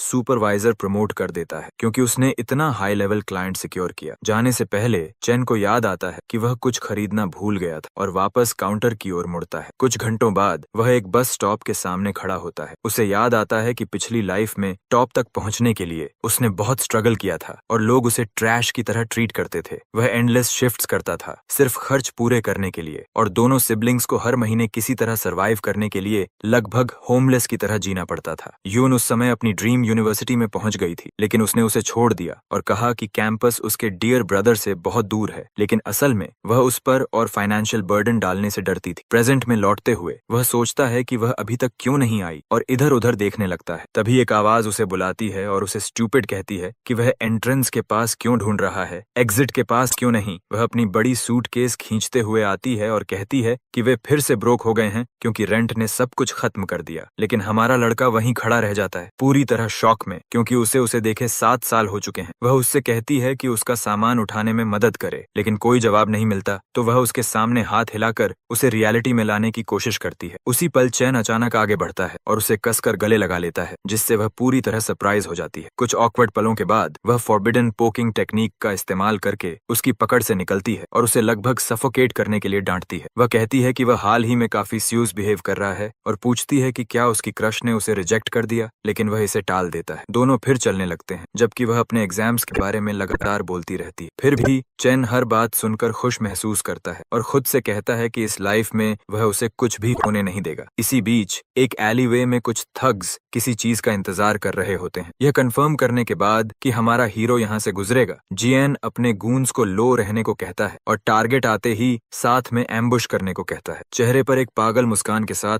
खुद से कहता है कि वह उस आदमी को उसके किए की सजा जरूर देगा। एक थग पूछता है कि अगर सिचुएशन बढ़ गई तो क्या वे मुसीबत में पड़ जाएंगे। क्लाउड असैसिन कहता है कि वह शुरू में सिर्फ उसे सबक सिखाना चाहता था, लेकिन हाल की एनकाउंटर ने उसे सच में गुस्सा दिला दिया है। चैन द्वारा मिली ह्यूमिलिएशन को याद करते हुए वह उन ट्रैश बैग से कहता है कि उसके लिए कुछ छोड़ दें और कसम खाता है कि वह हमारे हीरो को ऐसा सबक सिखाएगा जिसे वह कभी नहीं भूलेगा। जीन फिर डींगे मारता है कि वह सबसे बेस्ट क्लाउड असैसिन है और अपने टारगेट के चेहरे का एक्सप्रेशन सोचकर ही ड्रूल करने लगता है। हमारे हीरो की तरफ वापस आते हुए यून उसे याद दिलाती है कि वह हाल ही में बहुत अजीब बिहेव कर रहा है और सोचती है कि क्या यह एग्जाम्स की वजह से है। वह इसे हल्के में लेते हुए कहती है कि उसके जैसे वीकलिंग को इसके बारे में ज्यादा नहीं सोचना चाहिए। उसकी बहन उसे याद दिलाती है कि वह हमेशा उसे कहता था कि चाहे कुछ भी हो आगे बढ़ते रहो और बाकी सब फेट पर छोड़ दो। उसका मूड उठाने के लिए वह एक मोटिवेशनल सॉन्ग गाने लगती है जैसे ही वे एली में चलते हैं। चैन प्लेजेंटली सरप्राइज्ड होता है कि उसने इतनी आसानी से उसके बदलाव को नोटिस कर लिया, लेकिन उसे एहसास होता है कि उसे यह नहीं पता कि उसने अपने पावर्स अवेकन कर लिए हैं और वह अब रिच भी बन चुका है। उसके कॉन्फिडेंट जवाब को सुनकर कि वह ठीक है, यून सोचती है कि शायद यह उसका मेल प्राइड बोल रहा है। वह सिर हिलाती है और मन ही मन सोचती है कि उसका भाई अब सच में एक आदमी बन रहा है। इसी बीच दूर खड़े थग्स में से एक जियान को बताता है कि उनके टारगेट के साथ एक लड़की भी है। यह सुनकर वह बेहद एक्साइटेड हो जाता है क्योंकि एली में कोई कैमराज नहीं है और क्रिस हैंसन उन्हें पकड़ नहीं सकता। लेकिन हमारा लड़का तुरंत उनकी ईविल इंटेंशंस महसूस कर लेता है और समझ जाता है कि ये वही स्टूडेंट काउंसिल के स्कमबैग्स हैं। वह कुछ ऑफ ब्रांड एयरपॉड्स निकालता है और अपनी बहन के कानों में लगा देता है। उसे कहता है कि वह एक गाना सुने जिसे वह हाल ही में पसंद करने लगा है, जिससे वह थोड़ी कंफ्यूज्ड हो जाती है क्योंकि वह कभी म्यूजिक नहीं सुनता, लेकिन वह उसे समझने के लिए साथ देने का फैसला करती है। फिर वह मुड़ता है और उन स्कमबैग्स को घूरता है जो धीरे धीरे आगे बढ़ रहे हैं। बैकग्राउंड में म्यूजिक बजता है और फाइट शुरू हो जाती है जब थग्स उसकी ओर दौड़ते हैं। चैन तुरंत अपने लाइटनिंग क्लास में स्विच करता है और याद करता है कि उसे अपनी ओनली फैमिली खोए हुए 7 इयर्स हो चुके हैं और अब जाकर वह उससे फिर मिला है। गुस्से से भरा हुआ वह सोचता है कि इन लोगों ने इतनी हिम्मत आखिर कहां से लाई और बिजली की तरह आगे बढ़ता है। हमारा हीरो पहले आदमी को अपने पैर से मारता है और उसे पीछे उड़ा देता है, जबकि बाकी लोग पसीना बहाने लगते हैं। फिर वह अपना फिस्ट चार्ज करता है और 3 लोगों को लगातार फ्री नकल सैंडविचेस देता है और चौथे को ब्रूटल नी स्ट्राइक से खत्म करता है। एक ब्रेव ट्रैश बैग हमला करने की कोशिश करता है, लेकिन चेन उसका हाथ पकड़कर उसे स्पगेटी की तरह तोड़ देता है। वह आदमी दर्द से चिल्लाता है और तुरंत उसके नाक पर क्वार्टर पाउंडर जैसा पंच पड़ता है। अपने साथियों को इधर उधर उड़ते देख जियान शॉक में जम जाता है और सोचता है कि हमारा लड़का इतना स्ट्रांग कैसे बन गया। चेन रुकता नहीं है और लगातार पंचेस मारते हुए क्लाउड असैसिन की तरफ बढ़ता है। जैसे ही वह उसके पास पहुंचता है, जियान खुद को यह समझाने की कोशिश करता है कि वह सबसे स्ट्रांग असैसिन है और हार नहीं सकता, लेकिन हमारा हीरो उसे रियलिटी में वापस लाता है एक डेवास्टेटिंग पंच के साथ जो उसे पीछे उड़ा देता है। वह रुकता नहीं है और आगे बढ़कर पंचेस की ऐसी कॉम्बो देता है कि उसके कई दांत टूट जाते हैं। क्लाउड असैसिन जमीन पर टम्बल वीड की तरह लुढ़कता हुआ दीवार से जा टकराता है। वह आंखें खोलने की कोशिश करता है और सामने शैतान जैसा चेहरा देखता है। चेन नीचे देखता है और जियान को, जिसकी डिग्निटी खत्म हो चुकी है, याद दिलाता है कि उसने पहले ही उसे दूर रहने को कहा था। उसकी आंखों में देखते हुए वह पूछता है कि क्या वह बेसिक ह्यूमन स्पीच भी नहीं समझ सकता। वह आदमी जो अब पहचान में नहीं आता,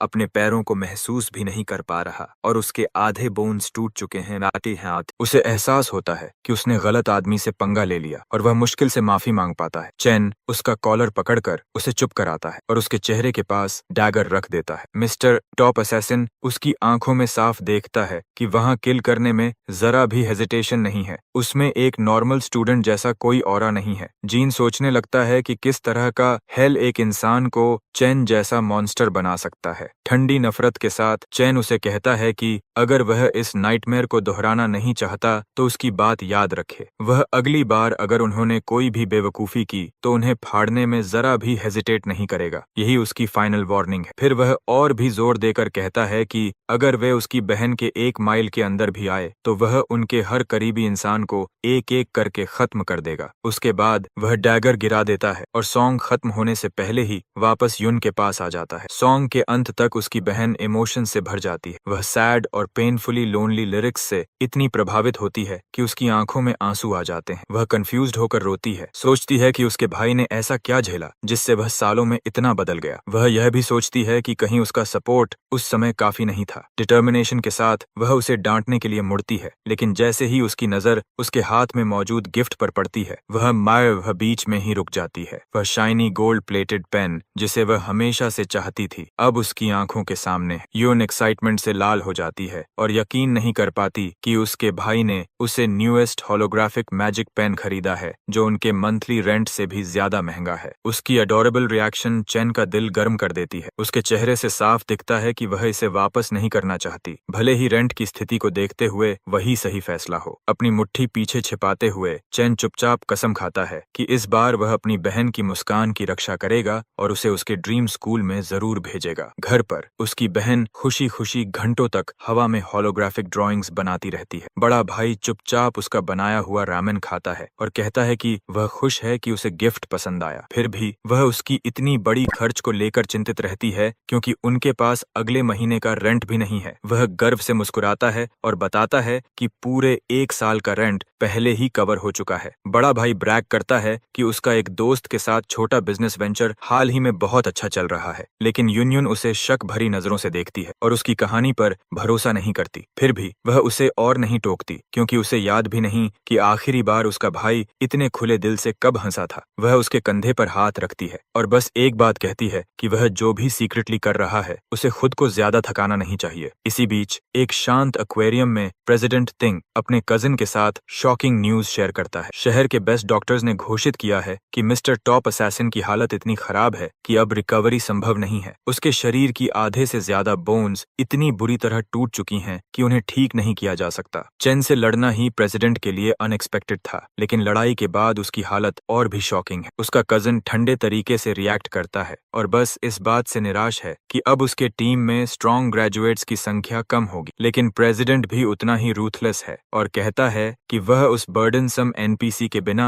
और बेहतर परफॉर्म करेगा। तभी उनका अंकल और एकेडमी का डायरेक्टर ऑफ एम्प्लॉयमेंट बोलता है। गोंगवेन शांत स्वर में हमारे हीरो के हालिया एक्शंस पर अपनी रिपोर्ट देता है। रैंकिंग सेरेमनी के दौरान हुई केओस की उसकी डिटेल्ड इन्वेस्टिगेशन पूरी हो चुकी है। रिजल्ट्स में कोई डाउट नहीं है और चेन सच में स्टूडेंट काउंसिल प्रेसिडेंट से ऊपर रैंक करता है। यह सुनकर फॉर्मर टॉप स्टूडेंट पूरी तरह शॉक्ड हो जाता है। फिर वह उसे एक गंभीर सलाह देता है कि उसके पिता ने अलायंस के वाइस चेयरमैन को उसके कॉम्बैट एग्जाम परफॉर्मेंस को इवैल्यूएट करने के लिए रिक्वेस्ट किया है, इसलिए उसे सब में सबसे ज्यादा शाइन करना होगा। अगर वह ऐसा नहीं कर पाता तो डायरेक्टर एक ऑल्टरनेटिव सोल्यूशन देता है कि ग्रीन हेयर्ड गर्ल उसकी टीम को फर्स्ट प्लेस दिलाने में मदद करेगी। लेकिन काउंसिल प्रेसिडेंट बिना हेजिटेशन के इस ऑफर को मना कर देता है। वह कहता है कि उसने असेसमेंट के दौरान अपनी असली ताकत दिखाई ही नहीं थी। प्रेसिडेंट तिंग अपनी सुपीरियरिटी को लेकर पूरी तरह कॉन्फिडेंट है और कहता है कि वह अकेले ही पूरी एकेडमी को डोमिनेट करेगा। एकेडमी डॉर्म्स में हमारा लड़का अपनी डेली 100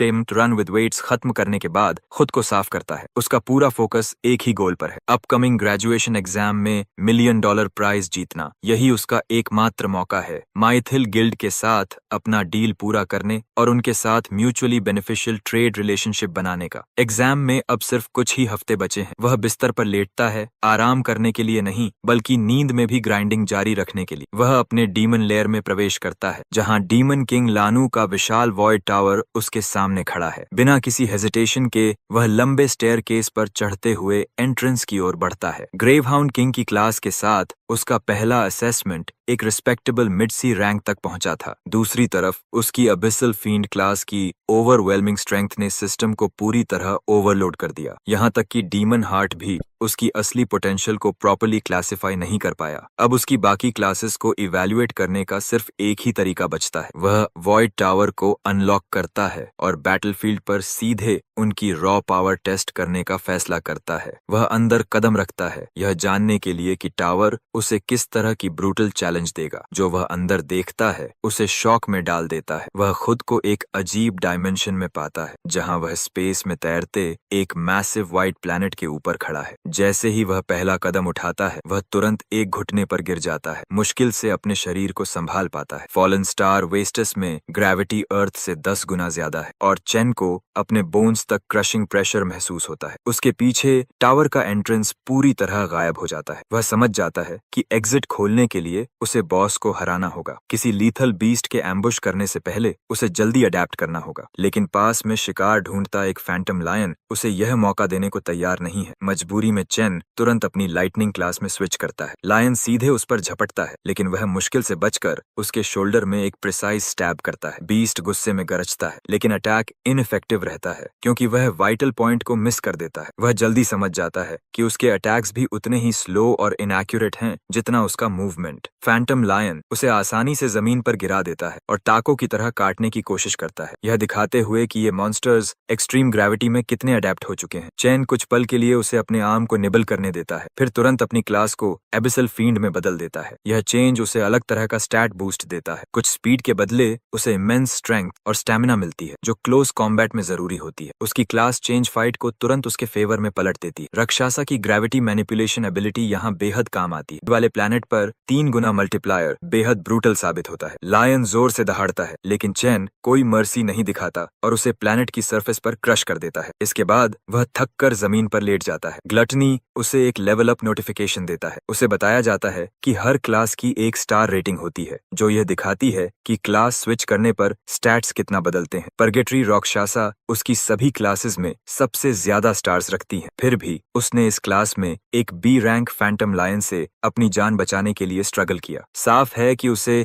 एसएसएस रैंक पोटेंशियल तक पहुंचने के लिए लंबा रास्ता तय करना है। फिर वह इरिटेट होता है जब ग्लटनी उसे उस क्रीचर को डिवावर करने का ऑप्शन भी नहीं देता। ये मॉन्स्टर फ्लोर बॉस भी नहीं था क्योंकि असली बॉस को हराने पर ही एग्जिट खुलना चाहिए। तभी उसके पीछे एक मैसिव डोर खुलता है और अंधेरे से दर्जनों ग्लोइंग आईज उसे घूरते हैं। उसे रियलाइजेशन होता है कि एक लायन को हराने में जो एफर्ट लगा वह आने वाले खतरे के सामने कुछ भी नहीं है। काउंटलेस बी रैंक मॉन्स्टर्स दरवाजे से निकलते हैं और हर दिशा से उस पर हमला करते हैं। अब उसे पूरी तरह समझ आता है कि राक्षसा ने उसे क्या चेतावनी दी थी। डीमन ने कहा था कि टावर के अंदर रूथलेस बीस्ट्स हैं और उसका रास्ता एंडलेस पेन और सफरिंग से भरा होगा। लेकिन उसने यह भी कहा था कि उसे सब कुछ सहना होगा, अडेप्ट करना होगा और स्ट्रॉन्गर बनना होगा। कुछ ही देर बाद चेन अचानक नींद से जाग जाता है, जैसे उसने अभी अभी अपने जीवन का सबसे भयानक नाइटमेयर झेला हो। कमरे में बाकी लोग गहरी नींद में हैं, पूरी तरह अनजान कि उसने अभी मॉन्स्टर्स द्वारा अपने फ्लैश को फाड़े जाने की पीड़ा महसूस की। हमारा हीरो आखिर समझ जाता है कि परगेटरी का वॉइड टावर कोई शॉर्टकट नहीं है, यह बस एक लंबी, कठिन और दर्दनाक जर्नी की शुरुआत। कई हफ्ते बीत जाते हैं और आखिरकार एकेडमी के ग्रेजुएशन एग्जाम का समय आ जाता है। कई वीआईपीज वहां मौजूद होते हैं ताकि नए प्रॉमिसिंग स्टूडेंट्स के बैच को ऑब्जर्व कर सकें। टीम कॉम्पोजिशन के लिए नए मिनिमम रिक्वायरमेंट्स भी अनाउंस किए जाते हैं, जहां हर पार्टी में कम से कम एक हाई ई रैंक स्टूडेंट होना जरूरी है। टीम्स बनाने का मोमेंट आता है और डिक्लेयर किया जाता है कि अब सभी स्टूडेंट्स एक दूसरे के रैंक्स देख सकते हैं। इससे हर कोई जल्दी डिसाइड कर सकता है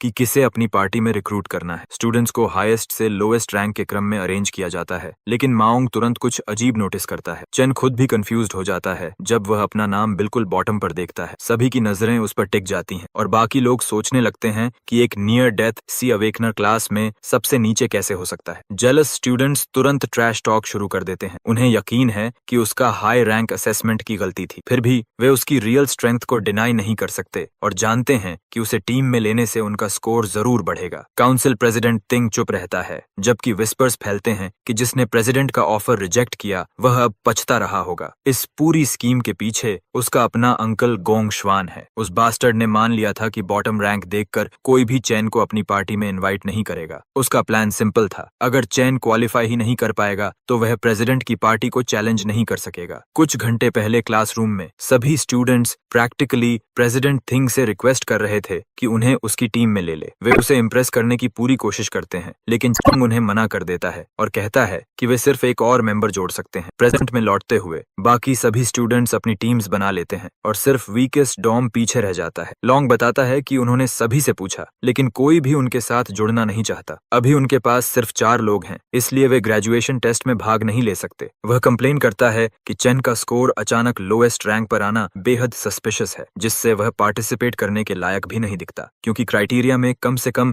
एक हाई ई रैंक चाहिए। ऐसा लगता है कि उनकी ग्रुप को जानबूझकर टारगेट किया गया है। ग्रेजुएशन टेस्ट ही एकमात्र मौका है जहां स्टूडेंट्स अपना टैलेंट दिखाकर हाई लेवल गिल्ड्स द्वारा स्काउट हो सकते हैं। फाइनल टेस्ट में पार्टिसिपेंट्स की संख्या तय करती है कि ग्रुप कितने मॉन्स्टर्स का सामना करेगा, इसलिए नंबर्स का कोई फायदा नहीं है। इसी वजह से कोई भी वीकलिंग्स के साथ नहीं जुड़ना चाहता, क्योंकि वह सिर्फ बर्डन बढ़ाएंगे। हालात और खराब हो जाते हैं क्योंकि 3 लोएस्ट रैंक्ड स्टूडेंट्स एक ही डॉम से हैं, जिससे वे पूरी तरह आइसोलेटेड हो जाते हैं। तभी एक स्टूडेंट जुओ को बुलाता है और कहता है कि उन्हें सिर्फ एक और व्यक्ति चाहिए। वह उसे गैसलाइट करने की कोशिश करता है, कहता है कि वह अपने वीक डॉर्म मेट्स के साथ टीम बनाकर फेल तो नहीं होना चाहता। चेन समझ जाता है कि अगर ऐसा चलता रहा तो वे सब कंपटीशन में हिस्सा भी नहीं ले पाएंगे, लेकिन डॉम किंग उस ऑफर को रिजेक्ट कर देता है और कहता है कि वह अपने रूममेट्स को कभी नहीं छोड़ेगा। इससे दूसरा ग्रुप गुस्से में चला जाता है, लेकिन वह उन्हें अंडर एस्टिमेट न करने की वार्निंग देता है। स्टूडेंट लिस्ट देखते हुए लॉन्ग अनाउंस करता है कि लगभग सभी टीम्स बन चुकी हैं, उन्हें बस एक और मेंबर चाहिए, लेकिन कोई भी ज्वाइन करने को तैयार नहीं है। इस बीच चेन डायरेक्टर को घूरता है और समझ जाता है कि उसका सरनेम काउंसिल प्रेसिडेंट जैसा ही है। इन अंडरहैंडेड मूव्स को देखकर चेन सोचता है कि क्या गोंगवान सच में उसे इतना बड़ा थ्रेट मानता है। उम्मीद न खोते हुए वह डिक्लेयर करता है कि वह जरूर टूर्नामेंट में हिस्सा लेगा और अपनी लाइटनिंग एबिलिटी एक्टिवेट करता है। जब बाकी लोग अपनी हॉस्टिलिटी ओपनली दिखा रहे हैं तो वह सोचता है कि अब उसे भी खुद को रोकने की जरूरत नहीं है। ऑरा फार्मिंग करते हुए वह आगे बढ़ता है और ऑफिशियल्स उसकी सडन पावर डिस्प्ले देखकर हैरान रह जाते हैं। यहाँ तक कि उसके डॉम मेट्स भी सोचने लगते हैं कि आखिर हो क्या रहा है। हमारा हीरो याद करता है कि सभी अवेकनर स्कूल्स में एक खास कस्टम होता है। कंपेटिटिव एनवायरनमेंट बनाने के लिए स्टूडेंट्स किसी को भी कभी भी चैलेंज कर सकते हैं, भले ही यह दिखावा लगे, लेकिन यह अपनी स्ट्रेंथ दिखाने और रिकॉग्निशन पाने का तरीका है। ऐसी सिचुएशन में कई लोग फाइट करने से मना कर देते हैं, लेकिन वह जानता है कि स्टूडेंट काउंसिल प्रेसिडेंट पीछे नहीं हटेगा। इसलिए अगर वह उस ब्लॉन्ड को हरा देता है तो हर कोई उसके साथ टीम बनाना चाहेगा। तभी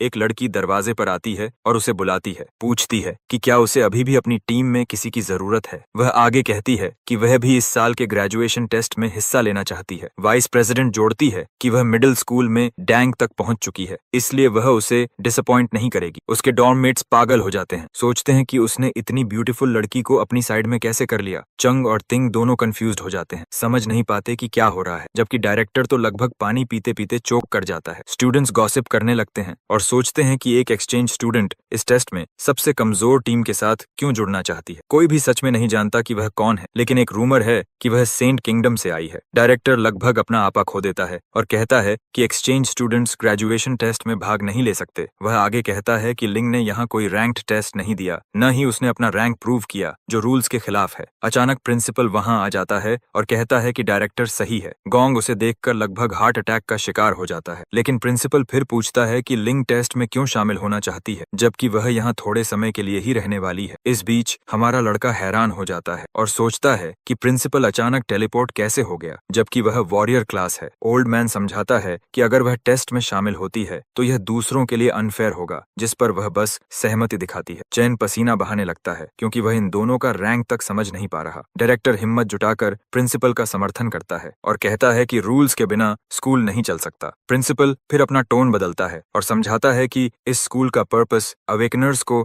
ऐसा एनवायरनमेंट देना है जिससे वे लाइफ में बड़ी उपलब्धियां हासिल कर सकें। ग्रेजुएशन टेस्ट भले ही एक ट्रेडिशन है, लेकिन यह स्टूडेंट्स के लाइफ का सबसे इंपॉर्टेंट मोमेंट भी है। वह पूछता है कि अगर सडन रूल चेंजेस की वजह से कोई स्टूडेंट पार्टिसिपेट नहीं कर सकता तो स्कूल उस नुकसान की भरपाई कैसे करेगा। डायरेक्टर घबराकर पसीना पसीना हो जाता है और सोचता है कि क्या वह एक्सपोज हो गया है। वह सोचने लगता है कि क्या प्रिंसिपल यह सब सिर्फ उस लड़के के लिए कर रहा है। आखिरकार वह मान जाता है कि यह परेशानी लेने लायक नहीं है और पीछे हट जाता है। वह खुद से कहता है कि स्ट्रॉन्गेस्ट स्टूडेंट्स पहले ही एक टीम बना चुके हैं, इसलिए वे आसानी से जीत जाएंगे। वह प्रिंसिपल के सामने झुककर माफी मांगता है और मानता है कि उन्होंने सिस्टम की वजह से कुछ स्टूडेंट्स के ग्रोथ के मौके छीन लिए थे। डायरेक्टर अनाउंस करता है कि अब लोअर रैंक्ड टीम्स और 5 से कम मेंबर्स वाली ग्रुप्स भी टूर्नामेंट में हिस्सा ले सकती हैं, ताकि फेयरनेस बनी रहे। चारों डॉर्मेट्स आखिरकार अपनी टीम बना लेते हैं और खुश होते हैं कि अब वे ग्रेजुएशन टेस्ट में भाग ले पाएंगे। पीछे बैठा प्रिंसिपल लिंग से कहता है कि वह उस लड़के में जरूरत से ज्यादा इंटरेस्ट ले रही है। टेस्ट के एक साइड पर student council president strongest players की टीम को लीड कर रहा है और दूसरी तरफ चैन 3 वीकेस्ट प्लेयर्स को लीड कर रहा है। यह देखकर ओल्ड मैन को बहुत क्यूरियोसिटी होती है कि वे कौन सी केव चुनेंगे और आखिर में कितने पॉइंट्स हासिल करेंगे। ऑफिशियल अनाउंस करता है कि सभी कैप्टन्स अब अपनी डेविल केव चुन सकते हैं। तभी उसका टैबलेट बीप करता है, जिससे वह चौंक जाता है क्योंकि एक कैप्टन पहले ही चॉइस कर चुका होता है। जैसे ही सभी देखते हैं कि चेन ने कौन सी केव चुनी है, सबके होश उड़ जाते हैं। उसके डॉर्ममेट्स भी पैनिक हो जाते हैं और उसे तुरंत डिसीजन बदलने को कहते हैं। पूछते हैं कि क्या उसे पता भी है कि उसने अभी क्या कर दिया, लेकिन हमारा लड़का चुप रहता है और स्क्रीन को घूरता रहता है। ग्रेजुएशन टेस्ट के दौरान स्टूडेंट्स की टीम्स एक डेविल्स केव में प्रवेश करती हैं और मॉन्स्टर्स को हराकर पॉइंट्स कमाती हैं। मॉन्स्टर लॉर्ड्स को हराने और कम समय में कंप्लीशन करने पर अलग अलग पॉइंट्स मिलते हैं और डंजन की डिफिकल्टी टोटल स्कोर को मल्टीप्लाई करती है। एक एफ रैंक डंजन अधिकतम 75 पॉइंट्स दे सकता है, जबकि ई रैंक डंजन 100 पॉइंट्स तक दे सकता है। जो टीम सबसे ज्यादा स्कोर करती है उसे इंपीरियल गिल्ड स्काउट करता है और टॉप प्लेयर को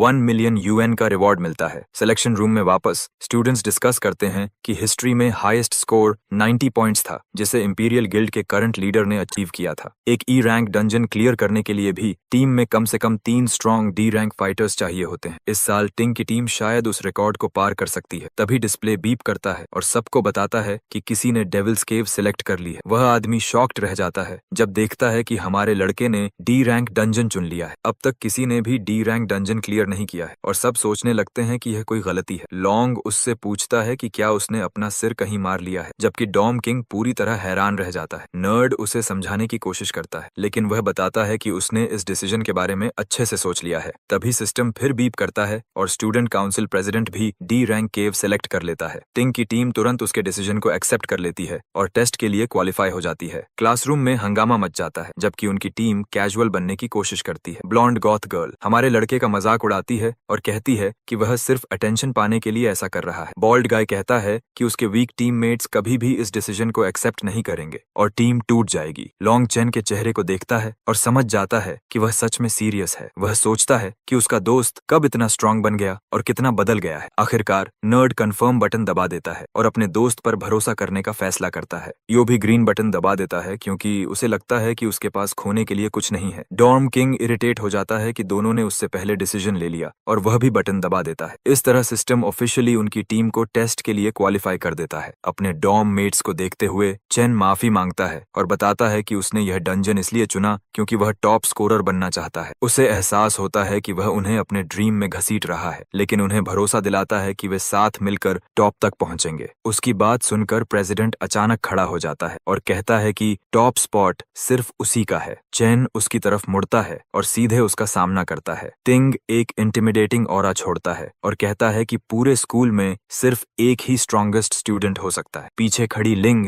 यह देखकर हैरान होती है क्योंकि उसने पहली बार उसमें इतनी स्ट्रॉन्ग इमोशंस देखी हैं। दोनों के बीच क्लैश अब खुलकर सामने आ चुका है। प्रिंसिपल को गर्व होता है कि स्टूडेंट्स इतने फियरलेस हैं, लेकिन लिंग को चिंता होती है कि हमारे लड़के ने डी रैंक केव चुनी है, जिसे एक सी रैंक भी अकेले क्लियर नहीं कर सकता। भले ही डी रैंक केव से 150 पॉइंट्स मिल सकते हैं, लेकिन इसकी डिफिकल्टी बहुत ज्यादा है। इसके अलावा उसकी टीम भी इसके लिए सूटेबल नहीं है। प्रिंसिपल कहता है कि उनके पास सिर्फ 1 महीना बचा है और इतने कम समय में इम्प्रूवमेंट पॉसिबल नहीं है, फिर भी वह बेस्ट की उम्मीद करता है। स्टोरी 2 हफ्ते आगे बढ़ती है ट्रेनिंग ग्राउंड्स पर, जहां सभी एग्जॉस्टेड होकर जमीन पर पड़े हैं। लॉन्ग पूछता है कि वे फिजिकल ट्रेनिंग क्यों कर रहे हैं जबकि बाकी लोग सिमुलेशन ट्रेनिंग कर रहे हैं। चैन उन्हें तरह तरह की एक्सरसाइजेस करवाता है जिससे वे पूरी तरह फ्रस्ट्रेट हो जाते हैं। हमारा हीरो समझाता है कि सिमुलेशन ट्रेनिंग असल में कोई मदद नहीं करती। जब कोई पहली बार डेविल केव में जाता है उसका दिमाग ब्लैंक हो जाता है और सिर्फ उसके इंस्टिंक्ट्स ही उसे बचाते हैं। यह सारी ट्रेनिंग उनकी फिजिकल स्ट्रेंथ बढ़ाने के लिए है ताकि वे तेज मूव कर सकें और बेहतर रिएक्ट कर सकें। सबसे अच्छी ट्रेनिंग तो असली डंजन में जाकर एक्सपीरियंस लेना होता, लेकिन उनके जैसे कॉमनर्स इसके बारे में सिर्फ सपना ही देख सकते हैं। सिर्फ एलीट्स को ऐसे मौके मिलते हैं और वे शुरू से ही ऑर्डिनरी नहीं थे। फिर भी वे एलीट्स हर संभव कोशिश करते हैं कि कॉमनर्स कभी उनके बराबर न आ सके ताकि वे हमेशा टॉप पर बने रहें। उनके पास ऐसे रिसोर्सेज होते हैं जिन्हें पाने के लिए कॉमनर्स पूरी जिंदगी लगा देते हैं। डॉर्म किंग पूछता है कि ऐसी हालत में आम लोग क्या करें। चेन अपना प्लान बताता है और कहता है कि अगर वे इंपीरियल गिल्ड में घुस गए तो वे पूरे सिस्टम को बदल सकते हैं। ग्रेजुएशन टेस्ट ही एकमात्र मौका है जिससे कोई भी सच में एलीट्स को सरपास कर सकता है। यही उसका सपना है, इसलिए चैन कसम खाता है कि वह अपनी प्रॉमिस पूरी करेगा और वे जरूर जीतेंगे। ग्रेजुएशन एग्जाम में सिर्फ आधा महीना बचा है और हमारा लड़का हर रात वॉइड टावर के अंदर ग्राइंड करता है। फैंटम लायंस को हराना आसान नहीं है, लेकिन चाहे वे उसे कितना भी ब्रूटली पटकें वह हार नहीं मानता। एग्जाम से 5 डेज पहले उसके रूममेट्स पूरी ताकत से ट्रेनिंग कर रहे होते हैं, लेकिन हमारा लड़का पूरी तरह अलग लेवल पर है। उसका insane regimen Hashira training arc को भी वार्म अप जैसा बना देता है। सिर्फ 2 डेज बाकी हैं और उसका राइवल भी ट्रेनिंग में पीछे नहीं है, लेकिन चेन उससे भी तेजी से इंप्रूव कर रहा है। अब वह बोन क्रशिंग ग्रेविटी में लायंस के पूरे पैक के खिलाफ कॉन्फिडेंटली लड़ सकता है। चेहरे पर बहते खून के साथ वह जीतने के लिए पहले से ज्यादा तैयार दिखता है। एग्जाम के दिन एक छोटा ड्रोन पार्टिसिपेंट्स के साथ उड़ता है जो उनके गाइड की तरह काम करता है। लड़के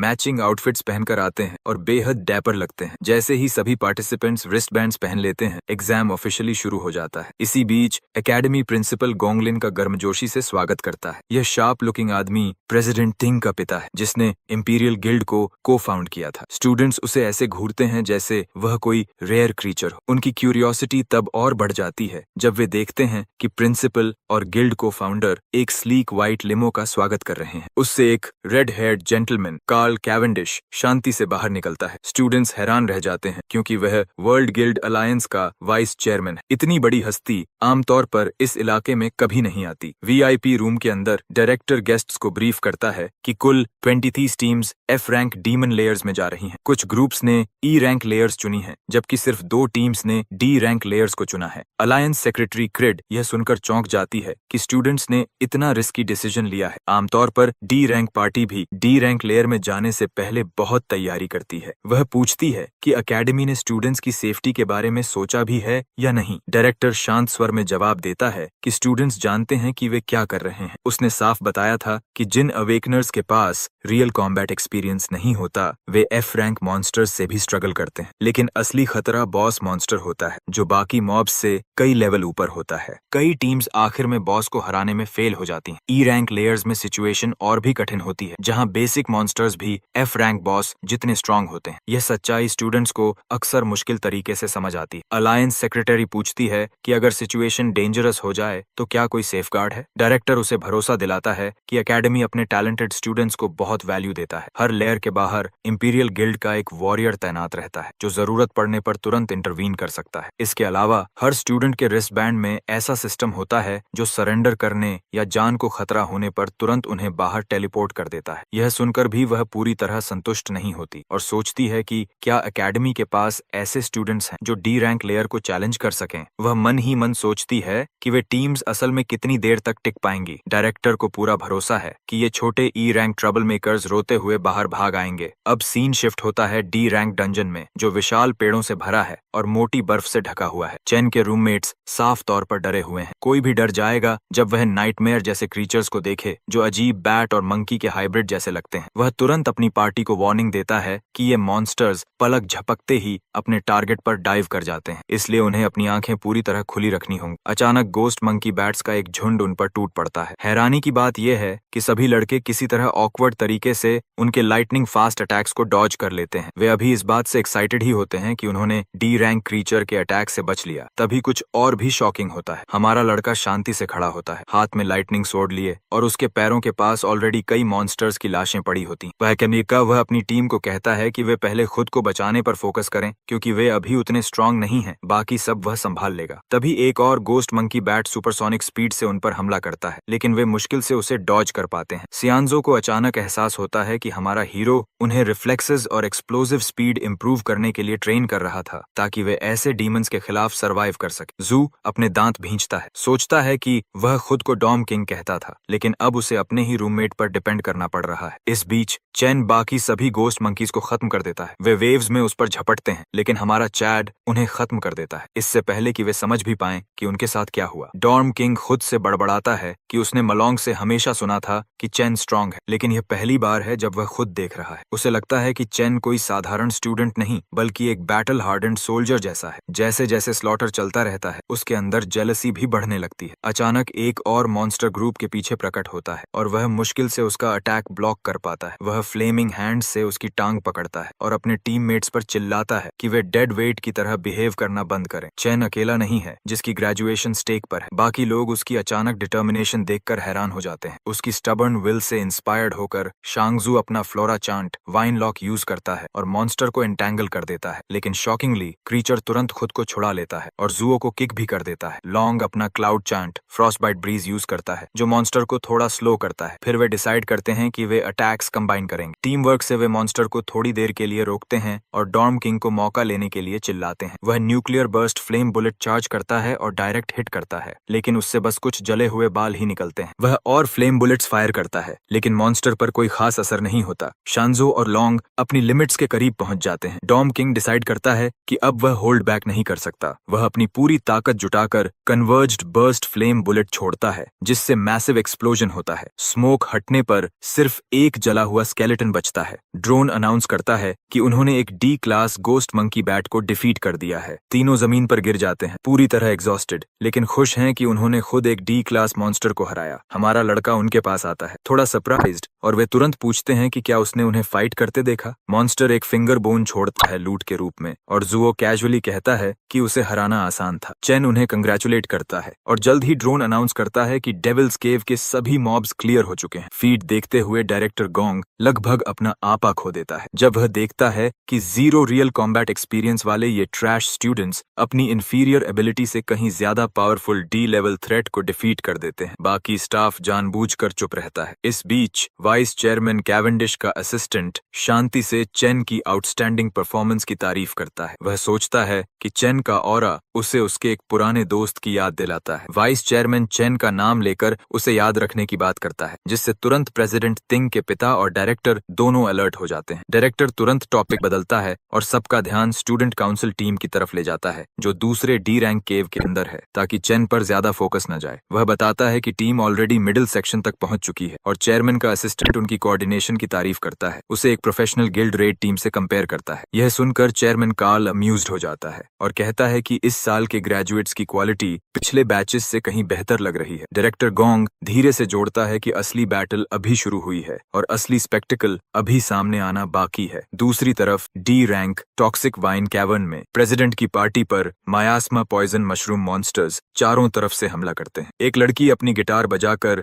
एलेजी ऑफ डिके छोड़ती है, जबकि एक स्टार मेज अपनी स्टार अट्रैक्शन एबिलिटी से मशरूम्स को लिंक करता है ताकि कोऑर्डिनेटेड स्ट्राइक हो सके। वह कैप्टन को सिग्नल देता है और प्रेसिडेंट अपनी सोर्ड के साथ आगे बढ़ता है। एक ही स्विफ्ट स्ट्राइक में वह ब्लेजिंग स्काई सेवर इस्तेमाल करके सभी मशरूम मॉन्स्टर्स को खत्म कर देता है। उसके टीममेट्स नोटिस करते हैं कि इस असेसमेंट के मॉन्स्टर्स बिल्कुल वही हैं जो उन्होंने ट्रेनिंग में पहले देखे थे। इस फेमिलियरिटी की वजह से वे बिना किसी प्रेशर के फाइट संभाल लेते हैं। उन्हें पहले से उम्मीद थी कि ग्रेजुएशन असेसमेंट स्कूल द्वारा प्री अरेंज्ड होगा ताकि बाद में उन्हें लाइफ में स्मूथ पाथ मिल सके। इसी कॉन्फिडेंस के साथ वे पहले से ही सेलिब्रेट करने लगते हैं, यह मानकर कि इस साल चैंपियन वही बनेंगे। अब वापस क्लाउड फॉरेस्ट के फाइनल लेवल पर लड़के हैरान हैं कि वे यहाँ तक सरवाइव कर गए और लेयर लॉर्ड तक पहुंच गए। एक फ्रोजन वेस्टलैंड के बीच वे एक गोस्ट एप को देखते हैं जो आराम से अपना मील खा रहा है। डॉम किंग तुरंत पसीना बहाने लगता है, सोचता है कि उस मॉन्स्टर की ताकत कितनी भयानक होगी। उसका एक स्लैप ही उसे सीधे मौत के मुंह में भेज सकता है। जैसे ही मॉन्स्टर उनकी तरफ देखता है, वह ग्रुप के वीकेस्ट टारगेट पर नजर टिकाता है। मलोंग डर जाता है और उसकी चीख मॉन्स्टर को ट्रिगर कर देती है। जायंट एप एक टेरिफाइंग लीप के साथ उनकी ओर आता है। लड़के अपनी जान बचाने के लिए भागते हैं, लेकिन चेन बिना हेजिटेशन के आगे बढ़ता है। वह सीधे उसके चेहरे पर जंप करता है और ब्रूटल किक मारता है, फिर लगातार अटैक्स से उसे हवा में उछालता रहता है। अंत में वह उसे टुकड़ों में फाड़ देता है, जैसे मिंस्ड मंकी मीट बना दिया हो। उसकी यह सैवेज फाइट देखकर उसकी पार्टी शॉक में रह जाती है। फिर भी चेन इरिटेट होता है कि डी रैंक मॉन्स्टर्स भी उसे अच्छा एक्सपीरियंस नहीं दे रहे। लूट भी डिसअपॉइंटिंग है। तभी उसके टीममेट्स एक्साइटेड होकर चिल्लाते हैं कि उन्हें जायंट माना स्टोन्स मिले हैं। लगता है जायंट एप उन्हें एक हॉलो ट्री ट्रंक में जमा कर रहा था। उसके दोस्त उस ट्रेजर को देखकर लालच में आ जाते हैं और क्रिस्टल्स उठाने के लिए हाथ बढ़ाते हैं। चेन वार्निंग देता है, लेकिन वह एक सेकंड देर कर देता है। जैसे ही वे माना स्टोन्स को छूते हैं, एक ब्लाइंडिंग फ्लैश फैलता है। कुछ ही सेकंड्स में पूरा एरिया बर्फ में सील हो जाता है। शांजू, लो और ड्रोन्स पूरी तरह फ्रीज हो जाते हैं आर्कटिक ब्लास्ट से। वीआईपी रूम में लाइव ब्रॉडकास्ट अचानक बंद हो जाता है। स्लीजी डायरेक्टर मुस्कुराता है, जैसे वह इसी मोमेंट का इंतजार कर रहा था। उसे पता था कि हाई रैंक मॉन्स्टर्स ऐसे ट्रैप्स लगाते हैं और बस वक्त की बात थी कि चेन और उसकी एमेचर टीम उसमें फंस जाए। वाइस चेयरमैन कैवेंडिश का चेहरा गंभीर हो जाता है, क्योंकि वह स्टूडेंट्स की सेफ्टी को लेकर चिंतित है। डायरेक्टर नकली अफसोस जताता है और कहता है कि चेन की फेलियर के बाद उन्हें तुरंत बाहर निकालने के अलावा कोई ऑप्शन नहीं है, लेकिन प्रिंसिपल इससे सहमत नहीं होता। वह कहता है कि वे इमीडिएट डेंजर में नहीं है, क्योंकि रिस्ट बैंड्स तभी एक्टिवेट होंगे जब स्टूडेंट्स के वाइटल साइंस एबनॉर्मल होंगे, और अभी तक किसी ने गिव अप करने के बारे में नहीं सोचा। उसका मानना है कि गिव अप करने का फैसला सिर्फ पार्टिसिपेंट्स का होना चाहिए। डंजन के अंदर मलोंग कड़ाके की ठंड में कांप रहा होता है। पूरी टीम में वही अकेला है जो फ्रीज होने से बच गया, क्योंकि उसकी क्लास में नेचुरली आइस रेजिस्टेंस ज्यादा है। तभी लॉन्ग एक डरावनी हंसी सुनता है और एक स्केलेटन जैसा आइस मॉन्स्टर देखता है जो बिना मर्सी के उसकी सोल में झांकता हुआ लगता है। वह उसे पहचान लेता है। वह उस लेयर का लॉर्ड है और उसने इसे मॉन्स्टर कंपेंडियम में पढ़ा था। उसे याद आता है कि यह एक क्लाउड मेज है जो ऑफेंसिव और डिफेंसिव एबिलिटीज को आसानी से कंट्रोल करता है। वह बिना एफर्ट के आइस और स्नो मैनिपुलेट करता है, और यह भी याद आता है कि यह क्रीचर अपने शिकार को लंबी टॉर्चर देकर मारने में मजा लेता है, जिसे बोन किंग ऑफ रिमेन्स कहा जाता है। उसे समझ आ जाता है कि आइस बॉम्ब सिर्फ एक ट्रैप था। वह बिना हेजिटेशन के मुड़कर भागने लगता है। लॉन्ग जानता है कि वह इस तरह के सी रैंक लॉर्ड मॉन्स्टर को अकेले हैंडल नहीं कर सकता। वह चेन की तरफ दौड़ता है ताकि उसे फ्री कर सके, लेकिन उससे पहले ही एक आइस अटैक उसके पैर को भेद देता है। बोन किंग उसकी हालत देखकर हंसता है और उसका ब्रेसलेट वार्निंग देता है कि उसका लेग पूरी तरह पियर्स्ड हो चुका है। उसे एग्जाम छोड़ने का ऑप्शन मिलता है, लेकिन लॉन्ग हार मानने से इनकार कर देता है और चेन को थॉ करने की कोशिश करता है। उसी वक्त एक और आइस शार्ड उसके आर्म को भेद देता है, जिससे वह चेन को छुड़ा नहीं पाता। बोन किंग उसकी सफरिंग देखकर आनंद लेता है, जबकि ब्रेसलेट दूसरी वार्निंग देता है कि उसका आर्म भी पियर्स्ड हो चुका है और उसका हार्ट रेट डेंजरसली बढ़ गया है। उसे फिर से एग्जाम छोड़ने का ऑप्शन मिलता है, लेकिन वह फ्लैशबैक में चला जाता है। उसे याद आता है कि वह हमेशा मुश्किल आते ही भाग जाता था और इसी वजह से हमेशा पीछे रह गया। लोग उसे इग्नोर करते थे, बुली करते थे, उसका मजाक उड़ाते थे,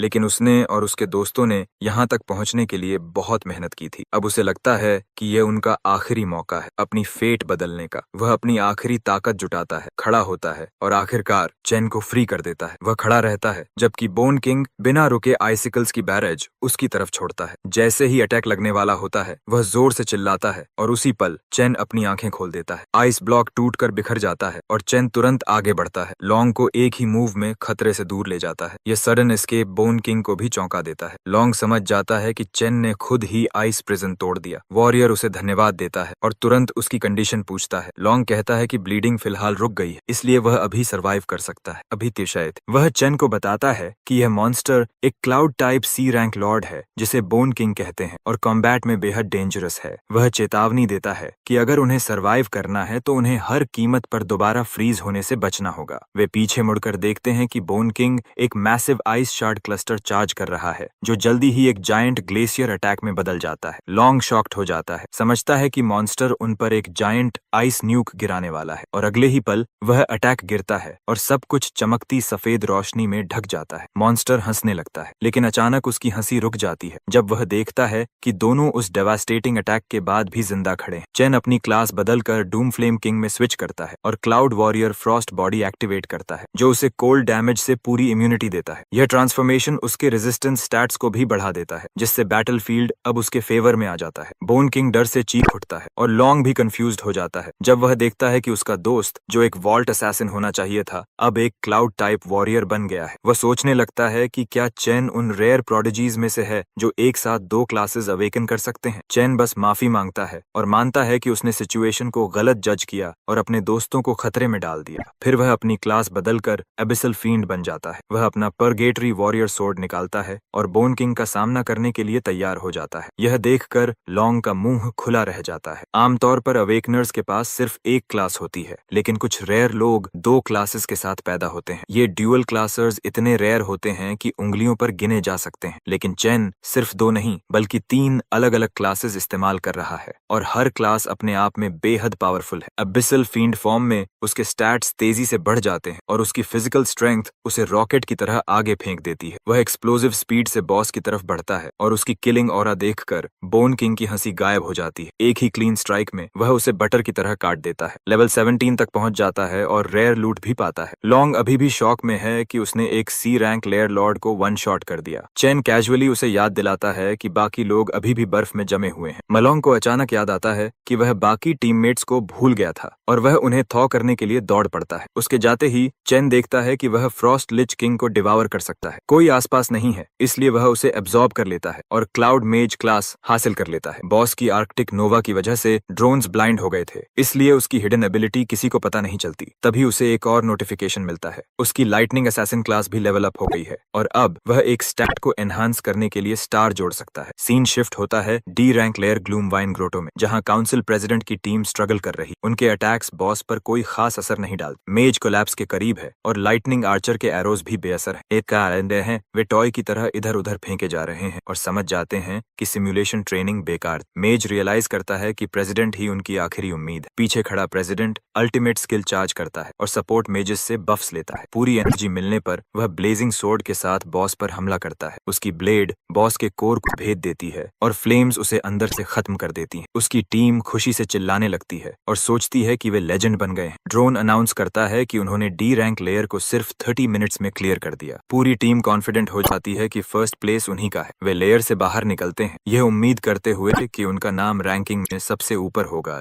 जल्द ही वे उन हॉलवे से गुजरते हैं जो उन स्टूडेंट्स से भरे होते हैं जिन्होंने सरेंडर करके पहले ही टेलीपोर्ट कर लिया था। ज्यादातर लोग पूरी तरह ट्रॉमेटाइज्ड दिखते हैं। पहली बार जिन डीमंस का सामना किया उनकी याद से अभी भी डरे हुए हैं। तभी प्रेसिडेंट का लैकी हमारे लड़के और उसकी स्क्वाड को साइड में बैठे देख लेता है। उसकी एग्जॉस्टेड टीम को देखकर वह समझ जाता है कि वे अंदर जाते ही फेल हो गए होंगे। वह स्मग अंदाज में चेन के पास आता है और उसे मॉक करता है कि उसकी सारी बोल्ड बातें बेकार निकली। वह लगातार बोलता रहता है, लेकिन उसका मास्टर उसे चुप करा देता है क्योंकि अलायंस वाइस चेयरमैन आ रहा होता है। वह एलिगेंट आदमी धीरे धीरे क्लैप करता है और स्टूडेंट्स की परफॉर्मेंस की तारीफ करता है। जैसे ही वह पास आता है, प्रेसिडेंट काम रहता है, लेकिन उसके अंडरलिंग्स एक्साइटमेंट से कांपने लगते हैं। प्रेसिडेंट टिंग कॉन्फिडेंटली हैंडशेक के लिए हाथ बढ़ाता है, लेकिन मिस्टर कैवेंडिश उसे पूरी तरह इग्नोर कर देता है और उसके पास से बिना देखे आगे बढ़ जाता है। यह खुली ह्यूमिलिएशन प्रेसिडेंट के प्राइड को अंदर से तोड़ देती है और हालात तब और खराब हो जाते हैं जब वाइस चेयरमैन जोर से चेन को एक ट्रू लेजेंड कहता है। वह उसके कंधे पर हाथ रखकर अनाउंस करता है कि उसने सिर्फ 20 मिनट्स में डी रैंक्ड डंजन क्लियर कर दिया। यहाँ तक कि उसके गिल्ड की प्रोफेशनल टीम्स भी ऐसा रिकॉर्ड नहीं बना पाई। यह सुनकर प्रेसिडेंट और उसकी टीम पूरी तरह स्पीचलेस हो जाते हैं। वे समझ ही नहीं पाते कि 4 वीकेस्ट स्टूडेंट्स ने उनकी 10 मैन टीम को टाइम में बीट कर दिया और डी रैंक लेयर क्लियर कर लिया। दूसरी तरफ चेन पर इसका कोई असर नहीं पड़ता। देश के सबसे पावरफुल आदमी से प्रेज मिलना भी उसके लिए खास मायने नहीं रखता। वह सिर्फ सोचता है कि इतना बड़ा आदमी इस एकेडमी में क्यों आया है। कार्ल कैवेंडिश शांति से कहता है कि वह चेन का नाम याद रखेगा। फिर वह गोंगलिन की ओर मुड़ता है जिसने उसे यहाँ बुलाया था। वह कैजुअली कहता है कि उसका बेटा भी टैलेंटेड है, लेकिन यह एक आधा अधूरा कॉम्प्लीमेंट जैसा लगता है। इससे पिता और बेटे दोनों के मन में कड़वाहट भर जाती है। इसके बाद वह जाने की घोषणा करता है। डायरेक्टर सिचुएशन को संभालने के लिए आगे आता आता है और फाइनल रिजल्ट्स अनाउंस करता है। वह बताता है कि दोनों टॉप टीम्स का स्कोर बराबर है, इसलिए सभी को